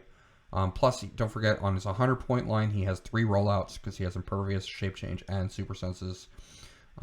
He does have a stop click as well. So his damage power stop click is shape change and support, free. KO Vision. If you do, choose a friendly character and roll a d6. Heal the chosen character equal to the result. And that's the name of that power is but what is grief if not love persevering, which is a big quote from the WandaVision series. Kenny, what are your thoughts on Vision? What would you give him? Oh, Kenny. Oh, I think you're muted. Kenny, you're muted. All right. Sorry about that. Oh, okay. I'm back. Yeah, I was muted. There's some noise outside, and I didn't want to interrupt. But I really do think this is probably the best Vision that we've ever seen in the entirety of Heroclix. He's an automatic 3 and sealed at any point line. I think in competitive, he's probably a high 2, a low 3. He does have the Avengers keyword, so I get that the retaliation is not a free for Avengers, but for Celebrity. But you never know. Celebrity could kick up and all of a sudden be a thing. There's a lot of support and utility for that keyword. You said it already. He has 3 rollouts at 100. That is nothing to shake a stick at. That is annoying to deal with in sealed. I mean, you could bring a bunch of outwits and still not have enough to deal with all those rollouts. He is just dripping in flavor with the source material from the episode that he came from, and I think it translates extremely well into his Heroclix art and character and what he can do. I would be happy to play this character. That damage power, giving up points, that's not something that people like to do, but being able to heal someone who was also weakened or give them a second chance at doing whatever it is they do, that is a very powerful ability that I think shouldn't be underestimated. So again, 3 all around. I think in competitive he could be 3, but he's probably a high 2 at the moment, and he might be accepted within the community of like casual play because he probably just has that flavor that works for him, and so you're going to see this Vision a lot. That's pretty much my take on it. Yeah. Easy 3s all around as well. Especially in sealed, where you're probably going to be able to, if not have a celebrity theme team, at least have other celebrities. You can just leave, have him be your beat stick. He can just hang to the back, stay away from the fight, run in your, Tommy Maximoff or someone just to go in and harass. They get hit. He can come out with the free retell, hit, give all your friendly characters, including himself, that auto break from the character he hit to running shot back, and then let loose with a 4 damage side blast. Mm-hmm. It's really potent. It is worth noting though that he needs to have another character with celebrity get hit to do his retell. He can't proc that himself off the characters hitting him. But still, really potent. If they attacked him, he can. Oh, he can do the power action. Yeah. He can't do the free. Right. That's so just play 2. There you go. Yeah, there we go. If you pull 2 of them in seal, have I got 200 points of your build every year? Yeah. I mean, he's not bad at 50 points either. I mean, he's got that outwit. Not at all. I mean, if in sealed, I mean, unless I pulled solid gold, I'm not going to run him at 50 because that's just those powers and those numbers are. I mean, 100 points, 3 rollouts, penetrating damage, can see through hindering, 7 range, flight. Like he's doing a lot what Strange Supreme does at half the cost. Mm-hmm. He doesn't have the invincible. He doesn't have other things that Strange Supreme does have, like the ESV. But I wouldn't be afraid to throw this vision up in his face, half his cost, and just harass. I mean, maybe this vision does go down, which he has an amazing stop power to help with. Yeah. But if I can get that Strange Supreme off of click 4, click 5, because his vision just kept on pounding at him, I'm having a great day. Yeah. And he's another option for your Avenger swap teams too.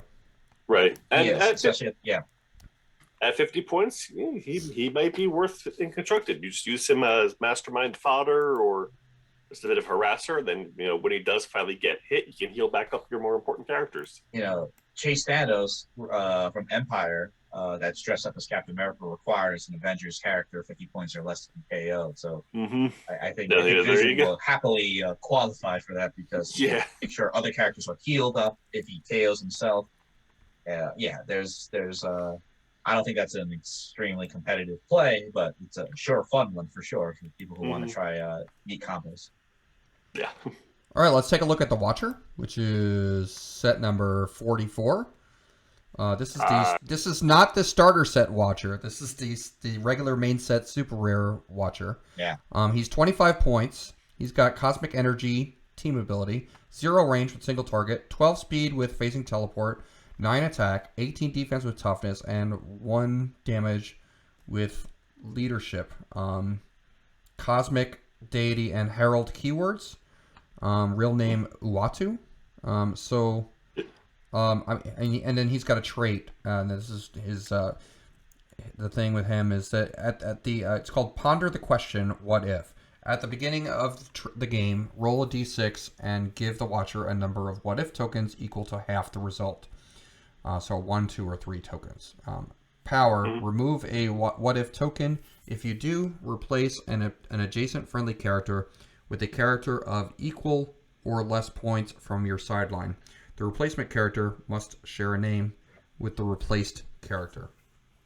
So, he's a cheap leadership, 25 points for Cosmic. That's really good. Or if you're building a Herald team or a Deity team, he could be your cheap leadership for that as well. Yeah. Brian, what do you think? So, I mean, this is the first one for sealed. I'm probably going to give maybe a 1, maybe a 0. It's cheap leadership, but it just isn't doing much else for you, and I'd rather get leadership from somewhere else. I mean, if I have the room and no other leadership, sure, but not something I'm looking to do. Constructed, though, this guy is very appealing. That's a very flexible trait with that Ponder the Question. We've seen swap teams. This guy opens up swap teams to every figure in the game, more or less. Someone's going to figure out something really creative with this, and I'm looking forward to seeing what it is. Yeah. I think this is not a strong sealed play. If you really did not pull Skinny Steve or T'Challa or any other leadership at all, and you pull this guy, great. You check the leadership box. that's not normally something you want to do with your super rare pull, but at that point when you're playing in sealed and you have 2 boosters in front of you, you can complain and whine all you want, or you just accept what you have and make the most of it and try to win your games. Yeah. So if that's what happens, great. If you pull, there are a lot of characters in this set that have the same name, so I'm not going to sit here and say, wow, that's the reason why you play and utilize that trait in your sealed experience. But again, if that's what you have to work with and there's something there that can benefit you, it wouldn't be bad to be open-minded to seeing what your possibilities are with Loki A and Loki B, or Scarlet Witch A and Scarlet Witch B, because there are multiple characters with that name. Mm-hmm. I still give him probably a high 1 in sealed.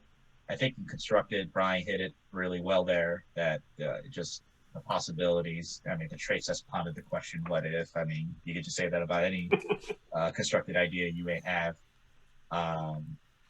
It's this character just could be a whole lot of fun. You'll probably see a lot of him in the fun hobby ones in the competitive format, maybe a 2.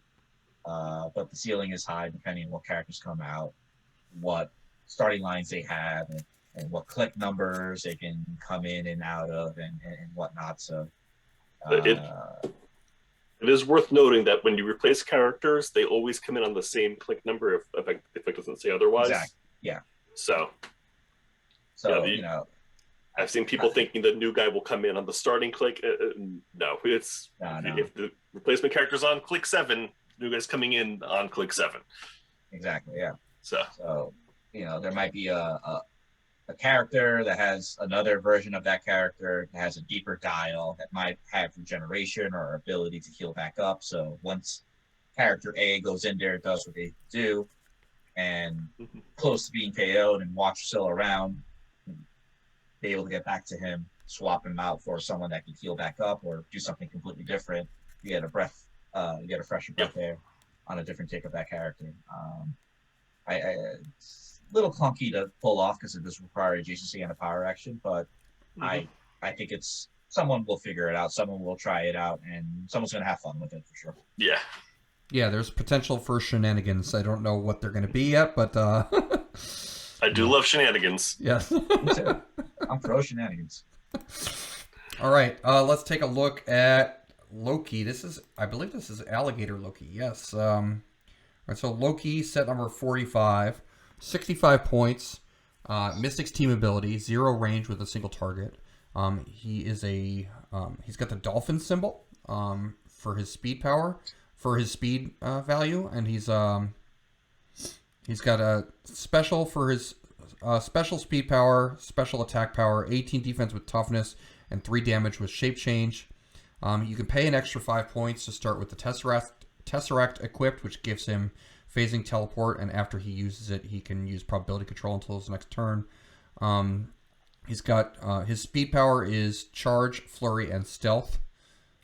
His attack power is Blade Claw's Fangs, precision strike. When Loki uses Blade Claw's Fangs, hit characters gain immobile until your next turn.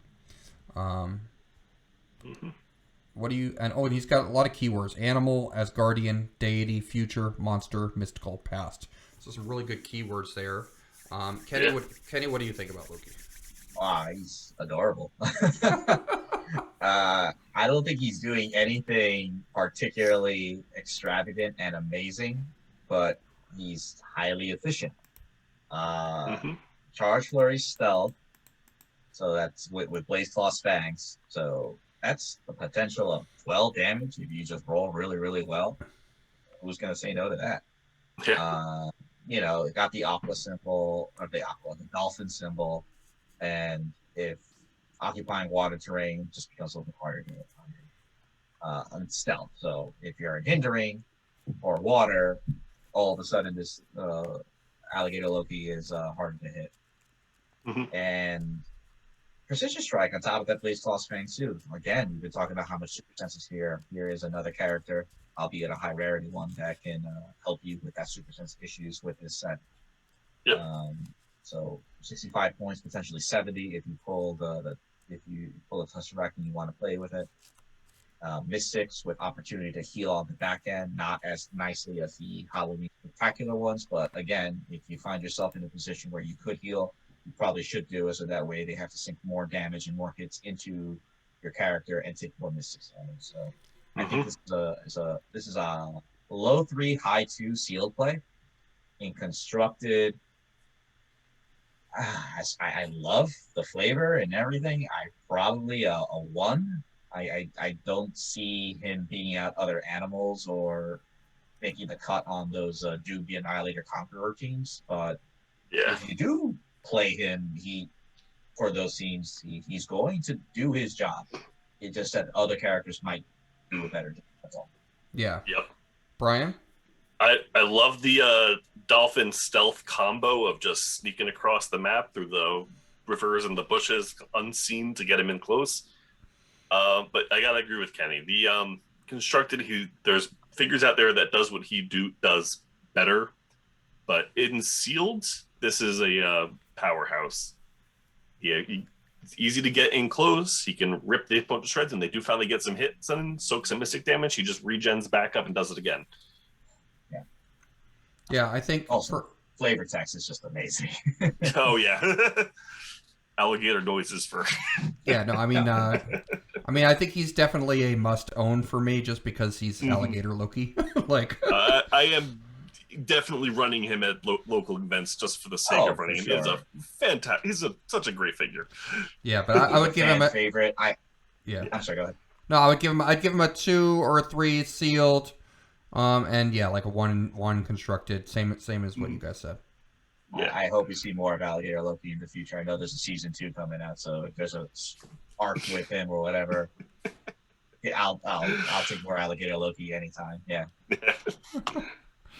All right, let's take a look at the next figure, which is Winter Soldier. This is Winter Soldier, the super rare Winter Soldier, set number 46. 65 points, 7 range with a single target. He's got the team player team ability. 10 speed with a special, 11 attack with penetrating psychic blast, 18 defense with toughness, 3 damage with exploit weakness.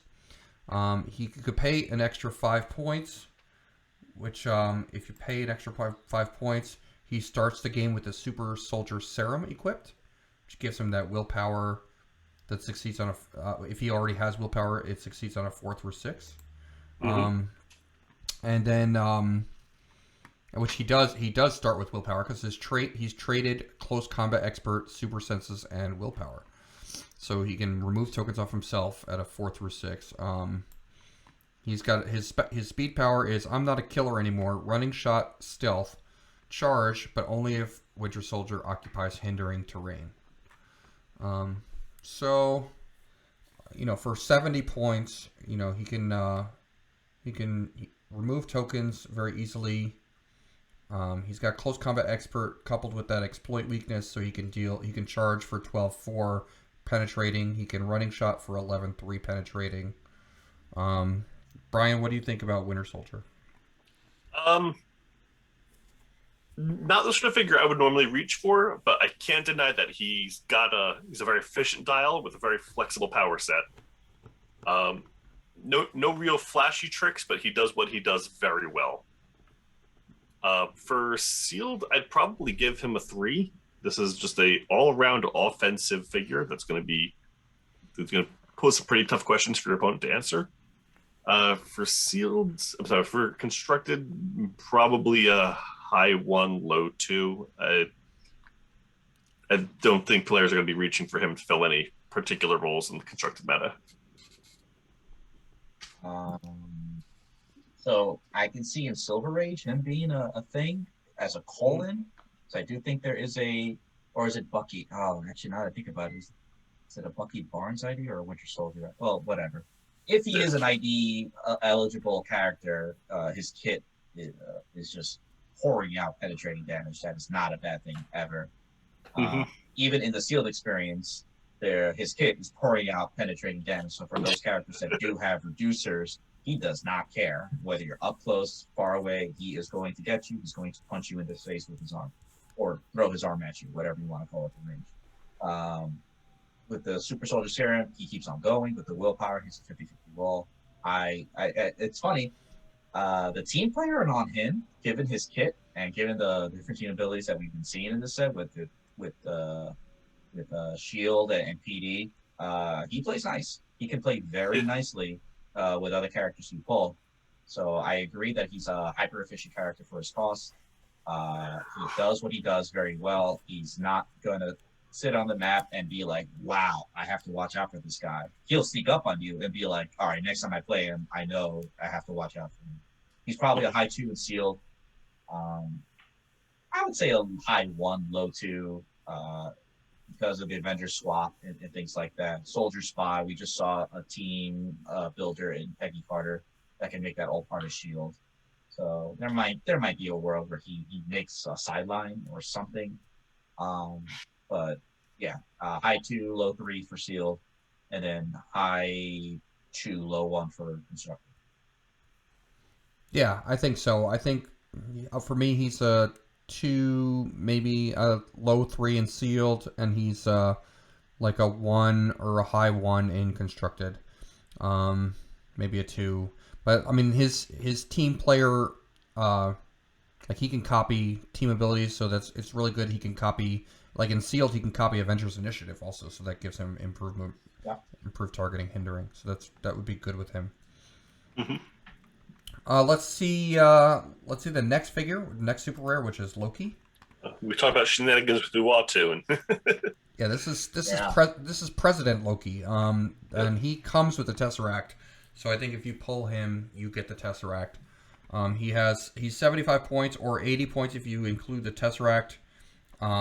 He's 7 range with 2 targets. He's got the Mystic's team ability, 8 speed with Mind Control, 11 attack with Penetrating Psychic Blast, 18 defense with Mastermind, 3 damage with a special. He's got the Asgardian, Deity, Future, Mystical, Past, and Politician keywords. His trait is a politician you can trust. Leadership, Shape Change. When Loki uses either and succeeds, give him a Broken Promise token, maximum 3. When Loki is hit by an opponent's attack, remove all his Broken Promise tokens. If Loki has 3 Broken Promise tokens, he has free choose an opposing character within range and deal them 1 penetrating damage. After resolutions, roll a d6, 1 through 3, remove a Broken Promise token. And then his damage power is, that's a trait, and then his damage power is Outwit, but can use it an additional number of times equal to the number of his Broken Promise tokens. Protected Outwit, so he's a super Outwitter. yeah. I mean, he's interesting. You have to get him up to those 3 Broken Promise tokens in order for him to do the penetrating damage. And then once he loses it, even if you don't, though, having a handful of Outwits on hand, he can earn his points that way too. Yeah. Does stealth bust. He's got double target mind control. He has options. And it's leadership and shape change too that he can get those tokens. So leadership, that's beginning of your turn. You can very easily 3 turns in a row just get your 3 tokens if you're hot on your leadership. If not, and he engages in battle and he rolls a shape change, he gets a Broken Promise token. If he doesn't, you can just mastermind it to someone else and stay top dial and keep on trying to get those tokens. Mm-hmm. So yeah, I know you're high on this figure, Ryan. So if you want to talk more about it, go for it. I mean, this reminds me of Worm. I mean, I don't know if you guys remember Worm from the Ninja Turtles set, but I mean, that sort of just free damage with rollouts that are tough to pin down. It's a lot better than I think most people expect it to be. I doubt I'd run him with the Tesseract. I'd probably want to look at giving him some sort of maybe like the Wonder Woman bracelets, just to give him senses, some other rollout option, just to keep him as insulated as possible. But if you can, play a little bit slower, a little bit defensive game, control the tempo a bit, you can start dishing out free damage that your opponent's just not going to have a good answer for, while keeping them pinned down with. Too. Yeah. I am very excited to see this guy hit a table. I don't think he's going to tear up the meta, so I'd probably give him a 2 for constructed. But I think in the right hands, he's going to be a force to be reckoned with. Yeah. Also, mind control improved target hindering with 7 range double bolt. I think you said that. Yeah, that should not be understated. There is a good amount of stealth in this set, and there are a handful of characters that can see through it. He's probably one of the better ones because he can literally have your own guys fight each other while hidden away. It's a stealth. He has stealth busting outwit too. That's so also very good, he doesn't even have to be the one dealing with the stealth. He can just outwit the stealth and let the rest of your team handle it. For the stealth and whatever else they have, he has potentially 4 outwits to burn through. All right, so let's take a look at the last super rare of the set, which is the Falcon. This is set number 48, 65 points. He's got Avengers Initiative team ability, 5 range with 2 targets. He's a flyer. He's got 12 speed with a special power, 11 attack with Quake, 18 defense with willpower, and 3 damage with close combat expert. You can pay an extra 5 points to start with the Red Wing special object. And his special power is charge and stealth, running shot, but only if the Falcon occupies hindering terrain. So kind of similar, kind of like opposite of what Winter Soldier had. Let's take a look at Red Wing real quick. So this is the Red Wing special object. And it says for 10 points, it's free once per game. Generate a Red Wing bystander. The effect of the equipment is free once per game. Generate a Red Wing bystander, and also free. Remove a Red Wing light object held by this character from the game. If you do this turn, this character may activate the free action to generate the Red Wing bystander regardless of the once per game restriction. So if you look at when you generate the Red Wing bystander, this is the Red Wing bystander. Red Wing bystander is flying, hypersonic speed, 7 speed with hypersonic speed, 10 attack with precision strike, 17 defense with super senses, 1 damage with outwit. It's also a tiny size character, but then he's got a trait, don't touch Red Wing. When Red Wing is KO'd, generate a Red Wing light object in the same square it last occupied. So, with the equipment, you generate Red Wing bystander. When Red Wing bystander gets KO'd, it becomes a Red Wing light object, and then you go grab the object, and then like retrieving Red Wing, you grab the object, revive it, and then you revive it, and then now you can do the free action to generate Red Wing more than just once per game, right? Is that how did I say that right?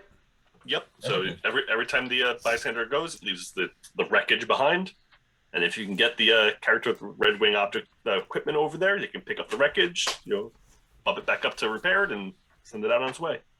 Yeah. So Brian, what do you think about the Falcon super rare here with the 5 points for Red Wing?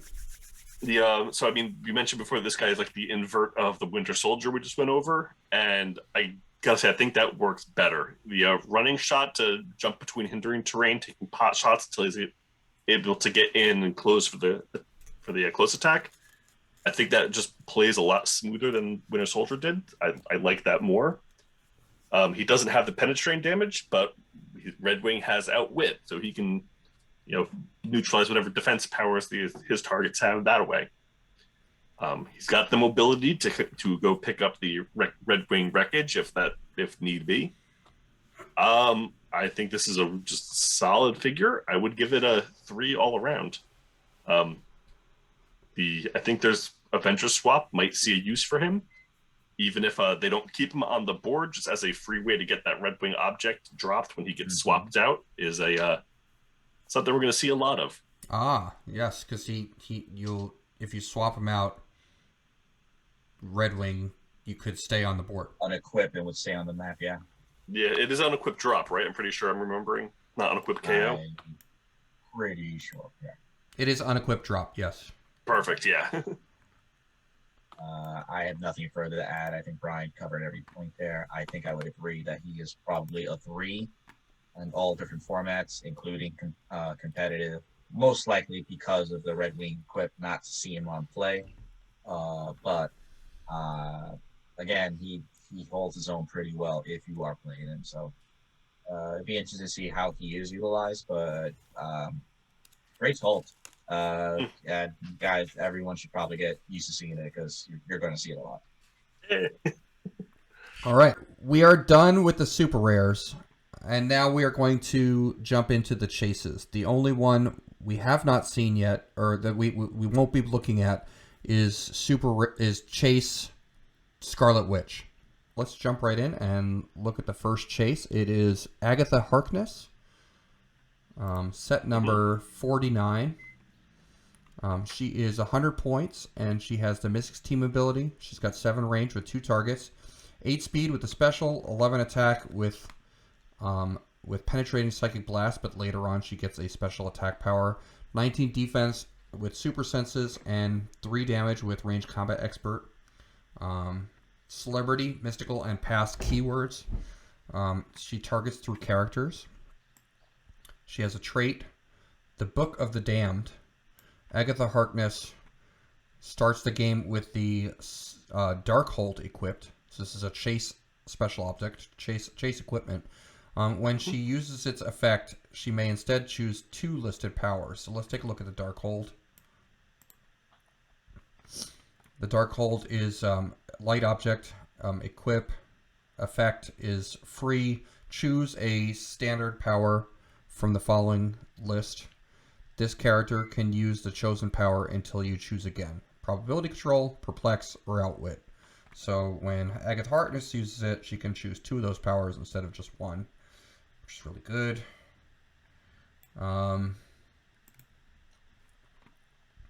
She also has a trait. These are runes, Wanda. Power. Generate a rune special marker, max 1, in Agatha Harkness's square. If Agatha Harkness is more than 3 squares from a rune marker, remove her rune marker. Other characters within 3 squares of her rune marker can't use powers. Just can't use powers. And then she's got a special speed power, which is stealth, mind control, free. If Agatha Harkness occupies hindering terrain, place her in a square of hindering terrain within 4 squares and line of fire. And her attack power that she gets from her second click onward is penetrating psychic blast and steal energy, but with close or range attacks. So, Kenny, what do you think about Agatha Harkness? Another Mystics that has opportunity to heal. Now, she doesn't have Reducer, so she'll take damage pretty hard when she does get hit, but having steal energy with closer range attacks, improve target characters. She can hop around with her speed power. She has a nice, mobile, efficient hit. The runes trait is crazy. It is a power. She is 100 points, so I don't think that's something you build for and try to utilize right away. But in the right moment setting, if we've been talking about tempo, we've been talking about how many characters can easily remove tokens or give action tokens. If you find a tempo is favoring you and it is safe to do, that could be a game ender. That could be a game changer completely. It does affect your friendly characters, but you have the ability to do it when it's not going to hinder you as much. So it's, this shuts down everything. This also doesn't need line of fire. So we're talking about, the defend or ESD +3 or combat reflexes +3. You don't have to worry about that anymore. It's all gone. It's just combat values at that point. Yep. Numbers on a dial. It's just numbers on a dial. There is a way to get her off of it. You can force blast her from further range, and hopefully hit her out of the rune marker square so it goes away. You could just hit her, period, and just KO her, or just not let her set up and do it. Mind control, maybe, but yeah, it's the chase equipment, the Darkhold, just bolsters her up even further, where she can get 2 of those 3 powers anytime she wants. Makes her that much more annoying to deal with. She is worthy of the chase slot. She is definitely a 3 in sealed play. I think she's a 3 in those fun things because getting those rune markers off properly is going to be it's not too difficult, but it's not easy either. And because of that, she probably isn't that competitive. She's probably a 2. Maybe some people will give her a shot and try to make it work. But I can see how people will see that it might be too much of a setup, and they might want to go for something that's a little bit easier, simpler, or just more turn efficient. But that doesn't mean that she can't hang in competitive at all.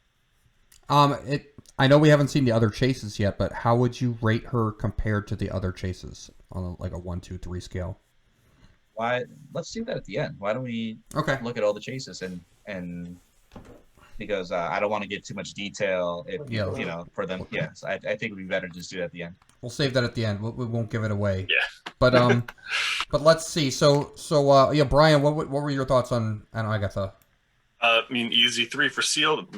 Kennie probably around 2 for constructed. I do like the way that speed special works with the rune marker, where she can kind of port in a little bit to drop the marker off.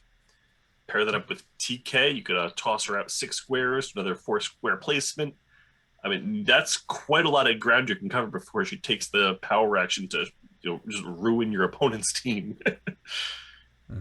It's definitely a finesse piece, but if your opponent doesn't play carefully and leaves themselves open, the turn that marker drops, they are boned. You got an attacker lined up that could just come in. There are no stops. There is nothing. Just you hit him for damage. The dial turned.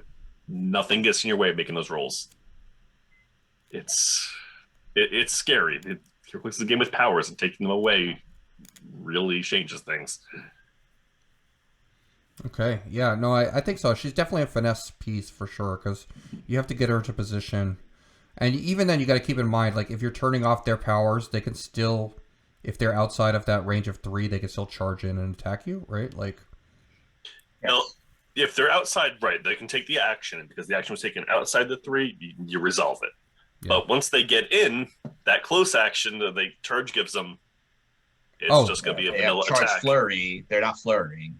Right, because by the time they go to take the action, active flurry, they don't have powers anymore. Interesting. Okay. Yeah. All right. It'd be vanilla attack, or if they picked up an object attack. Them's the options. All right, let's take a look at the next chase, which is Loki. And this is the Frost Giant version of Loki. From the What If show, I think. He showed up. Party Thor. Within the Party Thor episode. Okay, 75. Yeah. He's 75 points. Mystic's team ability, 3 range with 2 targets. 10 speed with charge, 12 attack with quake, 18 defense with invulnerable, 4 damage with perplex. He is a giant. He's a giant size figure. He's got Asgardian, brute, deity, future, monster, mystical, and past keywords. He's got a trait, I wish. Steal energy. When Loki hits after resolutions, give each hit character an action token. And he does have 2 targets, and he also has quake. And then he's got another trait. I couldn't possibly tell you. It'll ruin the magic. Plasticity. Adjacent opposing characters can only clear 1 action token instead of 2. Okay, all right. Brian, what do you think about Loki here? And this has been broken record with this set, but Mystics that can heal itself is always a good thing to see. He's got reducers. Your opponent's going to need to chip at him unless they get penetrating damage, which we haven't seen a ton of in this set. He gets in there and he just starts ruining your opponent's tempo game. Every time he connects, he's going to heal back click. He's going to give out some action tokens. And then your opponent is going to have to fight to get those tokens back off of them because they're only going 1 at a time. Yeah. Constructed, but for sealed, again, I feel this is going to be running thing with the chases. He's an easy 3. This is a big, obnoxious, disruptive piece. Constructed, probably a 2. I don't think there's a team out there that really can make use of that, but the forcing opponents to only clear 1 action token instead of 2 feels like it might have something there someone could exploit. So I think for sealed, he's probably a high 2. I don't disagree with anything you're saying. He is a giant. He is a big target. I get there's not a whole lot of penetrating damage, but there is a whole lot of outwit. So I think that's his problem. That being said, though, he synergizes so well with Party Thor. He just gets next to them. Party Thor pulse waves all around them, and it's just like they were made for each other. So if you're able to pull those two in your sealed, I'm pretty sure you're gonna have a good time. You still have 175 points to work around for outwit protection, healing, or whatever it is. But so I think he's a solid 2 in sealed. I think for constructed, he probably is a high 1. I get that kit is amazing, but I don't think his point value and the other things that he brings to the table synergizes well with what he currently do with the keywords that he wants to work with or strategy. I'll be more than happy to be proven wrong because I would love to see someone like this character with that trait being able to just slowly burn your opponent down, not having taken away their tempo. Yeah. But I do think he's a fun chase. I do think he fits well with this set where there's so much tempo and control based effects, whether it's removing tokens or giving tokens. He fits right in with everyone else with this set. Yeah. Yeah, I agree. I don't think he's going to be really good and constructed, really strong and constructed. I'd give him like a 1 or low 2, but I think in sealed, he's good. I mean, yeah, I agree with you, Kenny. Maybe like because he is vulnerable to like penetrating damage or outwit. He might be that might be his weakness in sealed. So maybe a 2 in sealed as well. Yeah. Let's take a look at collector. Such a fun figure. Yeah, this is a fun one. So collector is 25 points. He's set number 52. He's our third chase that we were looking at.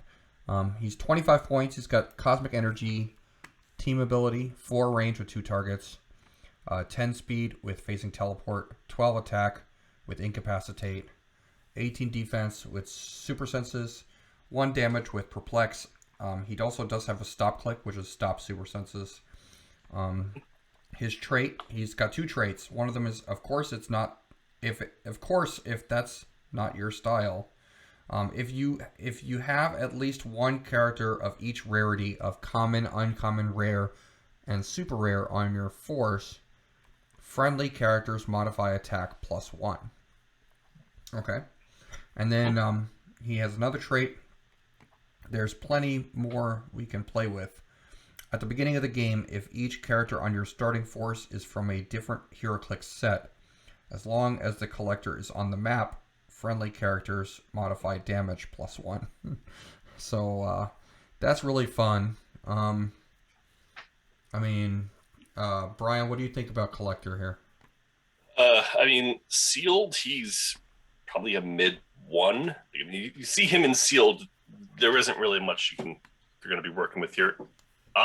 It's very, very unlikely that you're going to have 1 of each rarity out of 2 booster packs, and you're guaranteed to not have everything in a different Heroclix set in Disney Plus sealed. So his traits probably aren't going to be happening. Yeah. He is still 25 point perplex with a decent attack in cap double target. It's not terrible, but you probably have better options. Constructed, however, this guy is just a gem in the rough. The global attack and damage bumps are not things that we see like ever. For a 25 point, he's almost like a pseudo resource. Build your team right, and your entire team's just cruising around with the permanent close combat expert, range combat expert. That's modifiers are fun to have. I give him probably middling 1 for sealed, but I think he's going to be a high 2, low 3 for constructed. Yeah. Go ahead, Kenny. I mean, cheap perplex. That's one way of looking at it. That's fun and good to say at your common, uncommon, or rare slot. Not so much for your super rare and G slot. I think it's very unlikely, but the first trait you probably could pull off in sealed, but it's very unlikely. Second trait's impossible. Yeah. So that means you would have to pull this as your chase, and then the other booster as a super rare, and then you have to play one of the rares you got, which, you know, it's so limiting already, because if you, chances are you want attackers, and there are some rares who are more utility based. So it really depends. You get the Scott Porter God pack with him in the chases, then the super rare prime, and the other boosters got your rare. Yeah, it can happen. yeah. Go win your shield event with that mindset all the time. That's probably the best you're doing with him. I'm not going to give him a 0. I'm going to give him a 1 because Perplex is never not useful. I do think in constructed, like Brian says, he's going to shine. He is most likely going to be a high 2, low 3. Chances are it'll be very difficult to meet all these requirements and qualifications and maintain theme team, but I'm probably not impossible. But if you just don't care about it, then you could just build your perfect team and, you know, have fun. I foresee Brian Brigadus character on those fun nights where I'm going to have to fight a collector very often. So I'm already going to have to prep for that. I accept it. It's okay. But yeah, this is a flavorful. This is a fun take on this figure. I think it's definitely chase worthy for what he's trying to do, and it makes you think outside the box. But it's sealed, probably a 1. And let this guy shine constructed. Yeah, I agree. I think I mean you might give him, you might be okay in sealed just because he's cheap perplex with incap. I mean, you could also like, if you have Mobius, you could like charge incap with him. Well, not really charge, but like you can move him 4 squares and then. Yeah. Well, does that work? I don't know if that works. No, I think it has to be. Yeah, no. If he faces 4 squares, he can make a close attack, and there's something stopping him from using incapacitate with that close attack. So, but yeah, I agree. I agree with you guys. He could be a 2 or 3 in constructed, depending on, you know, how you can fit him on a team. But he's really fun. Like, I just really like him, his design for sure. Like, he's just a fun piece. So, let's take a look at Gamora, Daughter of Thanos. And this is our next chase. Set number 53. She's 125 points or 75 points. And she's got 0 range with 2 targets. She's Cosmic Energy Team Ability. She's got Hypersonic Speed with 10 attack, with 10 speed, 12 attack with a special, 19 defense with Invincible, 4 damage with Leadership. She's got the Assassin, Black Order, Cosmic, Minions of Thanos, Ruler, and Warrior keywords. She has a trait. Once per turn, when Gamora, Daughter of Thanos, rolls a single d6, she may re-roll it. She has another. She has an attack power, Blaze Claw's Fangs. When Gamora, Daughter of Thanos, uses it, you may instead deal half the d6 result to the target. If you do, heal Gamora, Daughter of Thanos, or an adjacent friendly character a number of clicks equal to the halved result. So kind of like a pseudo Blades regen. Interesting. Kenny, what do you think about Gamora? No, she's solid. She's a chase I would welcome pulling. Deep dial, 9 clicks. She ignores penetrating damage for 3 of them. You can't outwit her. She has cosmic energy, which means she also has willpower. She has opportunity to heal on every single click, which is never a bad thing. She does bring leadership too. So for 125, which I think is where I would want to play her, I would definitely want those 3 clicks. She's a team player. She's team friendly, while her 75-point line, not bad. She's more fitting the role of your attacker. So she's, in my mind, she's a 3. I would say she's a high 2, low 3 play for me in sealed. In constructed, I think She just doesn't have the keywords to really maximize a solid beam team.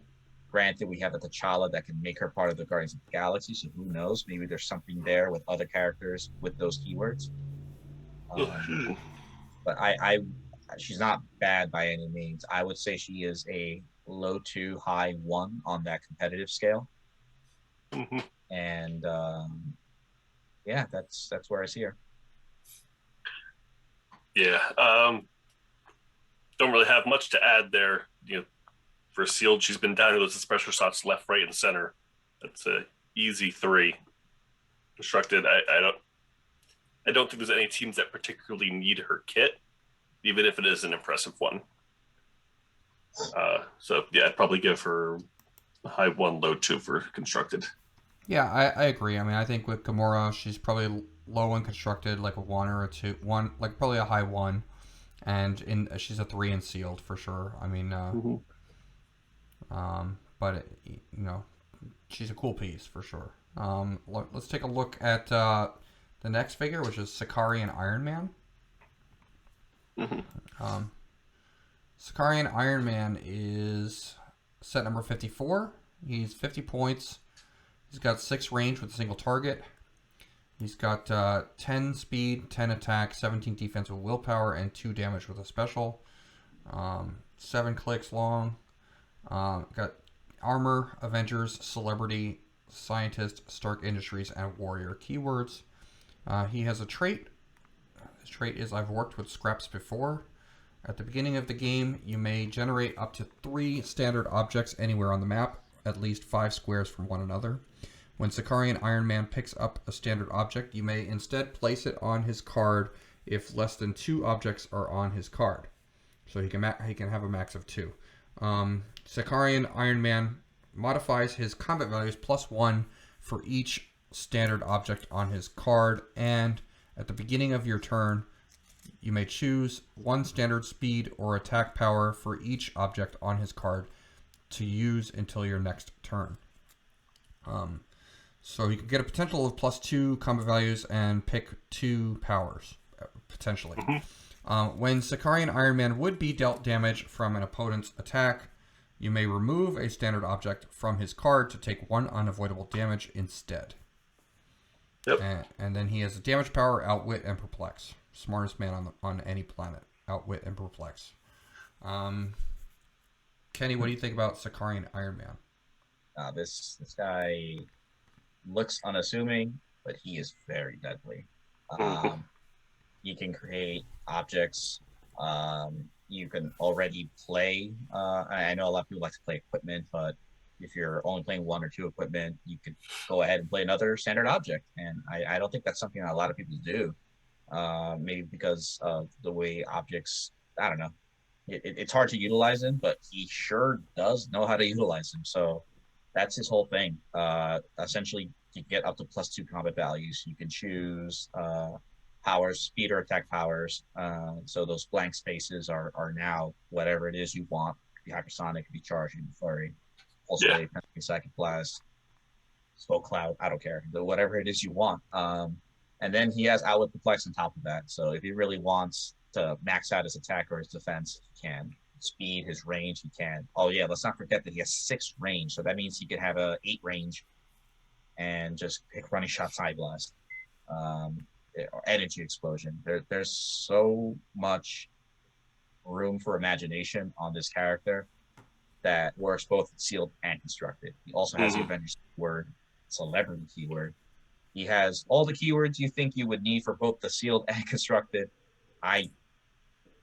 Easily a 3 in sealed, and little less easily, but I'm confident he's a 3 in constructed as well.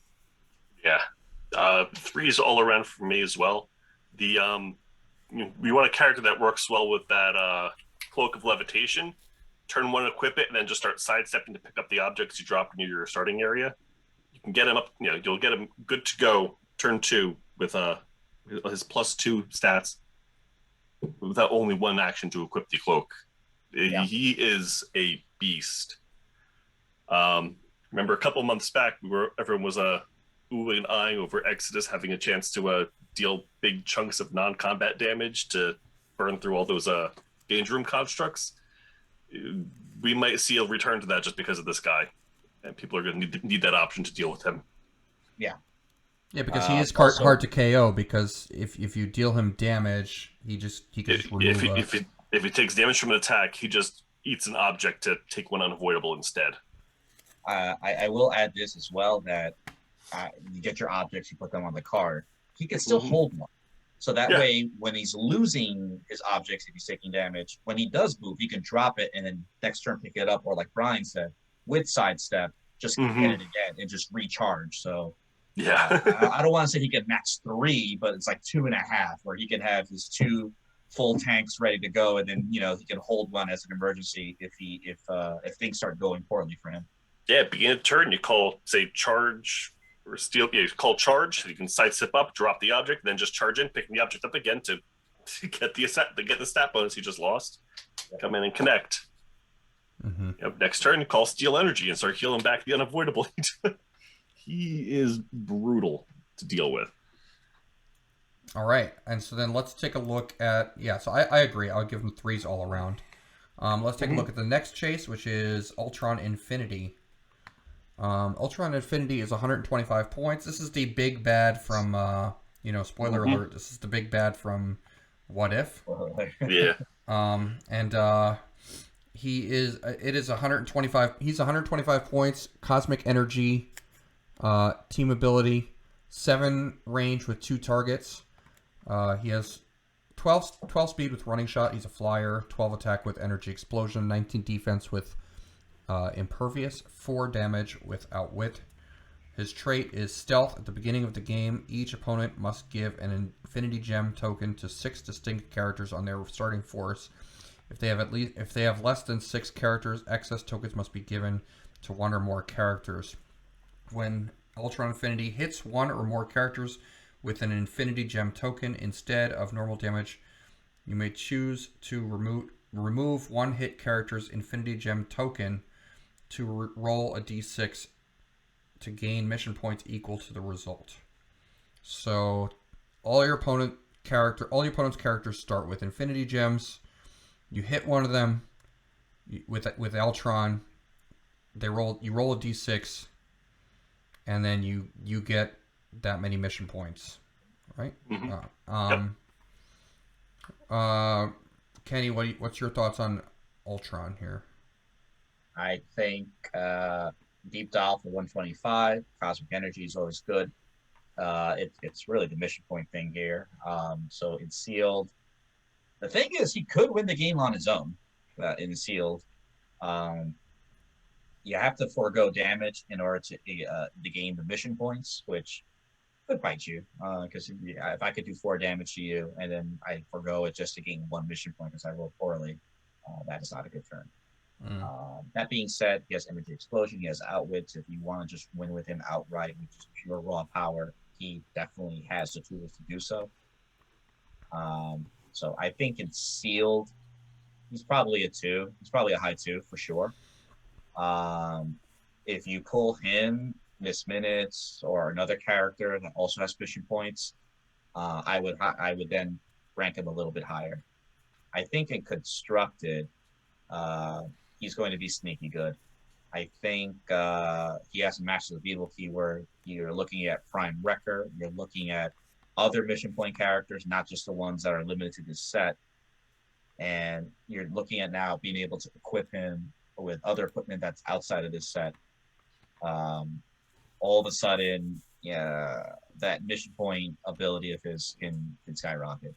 I think in my opinion, I think he's a 3. I think people are still shy of mission points, so he'll probably be a 2 at first. But once someone breaks the Vinci Code or the Ultron Infinity Code, you might be seeing a whole lot more of him. I wish I could share your optimism. I agree with you in sealed. He's high 2, low 3. Constructed, I have to put him at a 1. The reason being that replacement teams are such a big deal right now, and they just ruin him. If they can't talk all of a sudden. They win map, then they can make you give the tokens before they replace, and then those tokens are just gone. Even if you make them replace after they give the tokens, he specifies that he can only give them to characters on the starting force, which are characters that were there before the replacements happened. Anyone they bring in, he can't give tokens to. If they can replace their whole team, oh well, he doesn't get his tokens. No mission points for you this game. Yeah. I think replacements are just too relevant for him to be worth the points for a mission point team. I mean, there's some teams that are, but that don't do the swap. Oh, of course. I mean, but if you're building mission points, you're going to want to be able to get that off somewhat reliably. And if you know there's teams that you're going to be up against that you just physically cannot do the mission point gimmick, it might be better to invest your points elsewhere when you're preparing for that tournament. I also think that you can't replace up to 6 characters, so he is still going to have opportunity to hit a character or 2 to gain mission points. Get it? It's diminishing returns compared to what you could do. Right. So I do consider that, and I probably should have mentioned that when I was explaining my process there, but I still think I still think it's good enough. I still think there's utility. He definitely needs help. He can't in constructed. He can't do it alone because that does exist. And that's why I brought up Prime Wrecker, who is a perfect teammate for his, and still keep theme to carry out that mission if someone wants to go ahead and do it. Yeah. Yeah, actually, that's true. They're both the same keyword, Masters of Evil. So you could do a Wrecker Prime, Ultron Infinity kind of combo there.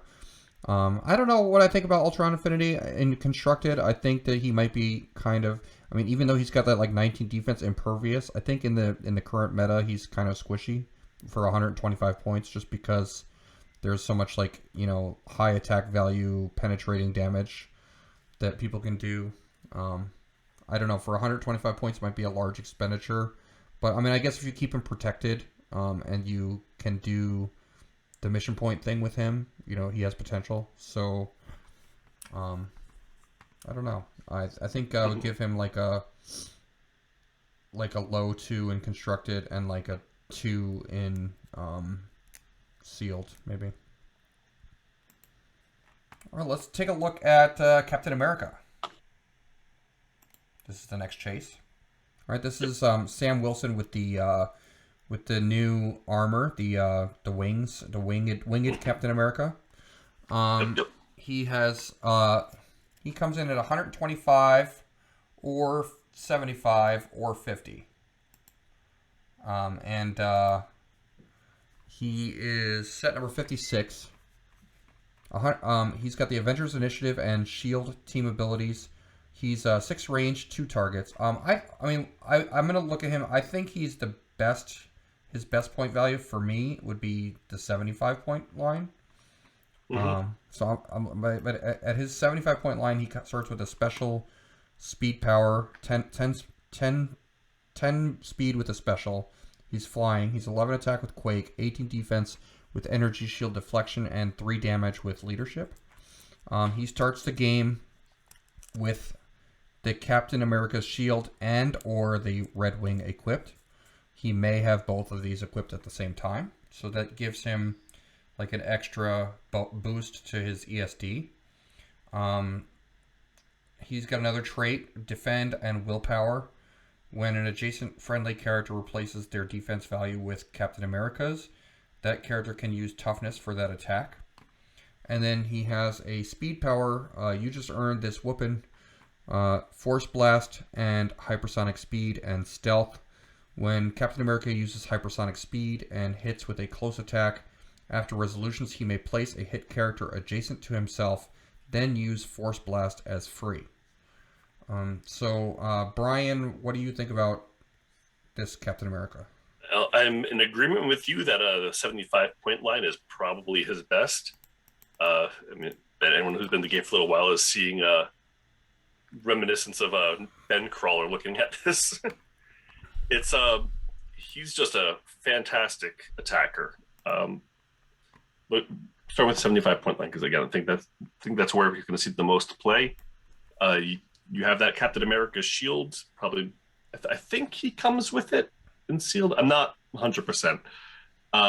But if you have it with him, that's a 21 ESD, keeping him safe on the approach, and he can just run in, hit you with the hypersonic, knock you back so he doesn't have to break away from you, zip back away, place you adjacent to him, and then free action Force Blast to kick you over to the rest of his team to play cleanup. It is very potent. For sealed, I would give him a 3, even if he doesn't have that equipment. Just being able to do that sort of positioning trick is phenomenal. Constructed, I have a feeling someone's going to figure out something really terrible with him, which is kind of excited to see. I'm going to give him a 3 there as well. Even if it's just for the swap out, he can drop you 2 equipment when he goes out. We've already rated another Sam Wilson cap a 3 for dropping a free Red Wing. Oh, yeah. Kenny, what do you think? You're definitely not wrong saying that he brings a lot of utility and he's effective for 75. I would play him at 125. There's a lot of pulse wave in this set, and it is 100% worth pulse waving him off and click 4 to click 5. Oh, yeah. 100%.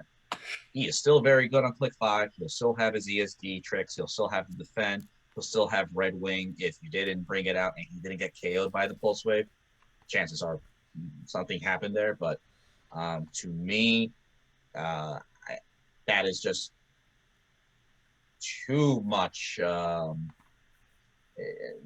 pressure. It's too much putting my stocks there into Captain America for just a 1 click, where you're clearly building around his ability to reposition, damage, and just disrupt opposing formations.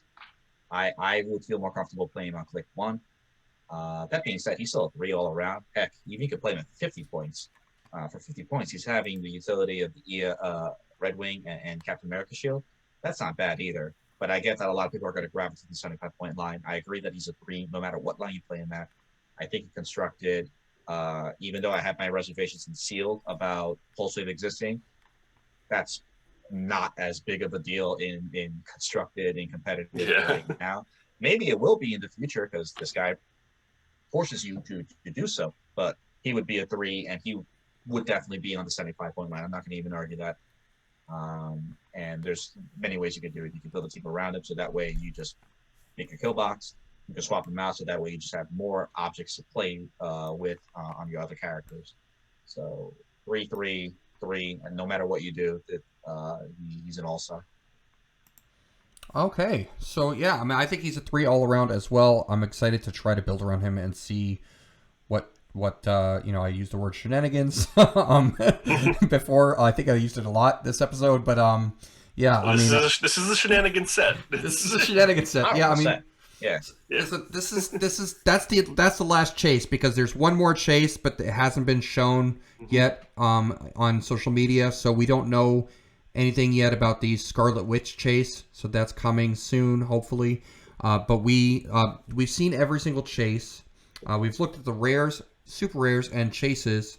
And Brian and Kenny, what is your general opinion of the Disney Plus set overall, compared to like other sets?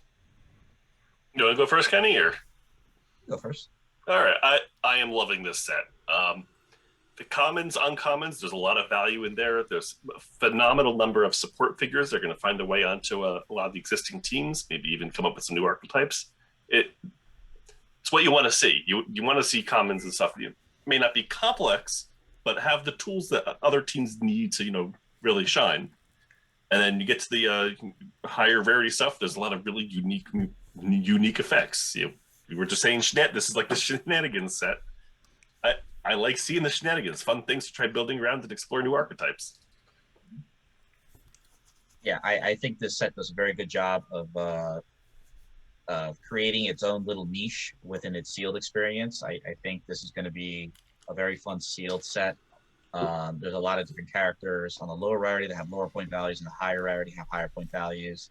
There's opportunity to play all your characters and your boosters. To me, that's a fun experience. I spent money to come here and play. I get to play all my figures. That's fantastic. That's great for me.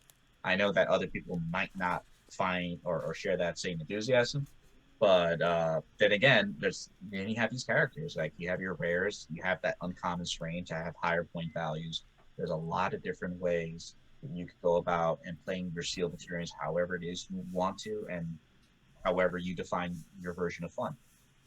I also think that we're seeing a lot of celebrities, we're seeing a lot of soldiers, we're seeing a lot of mystical.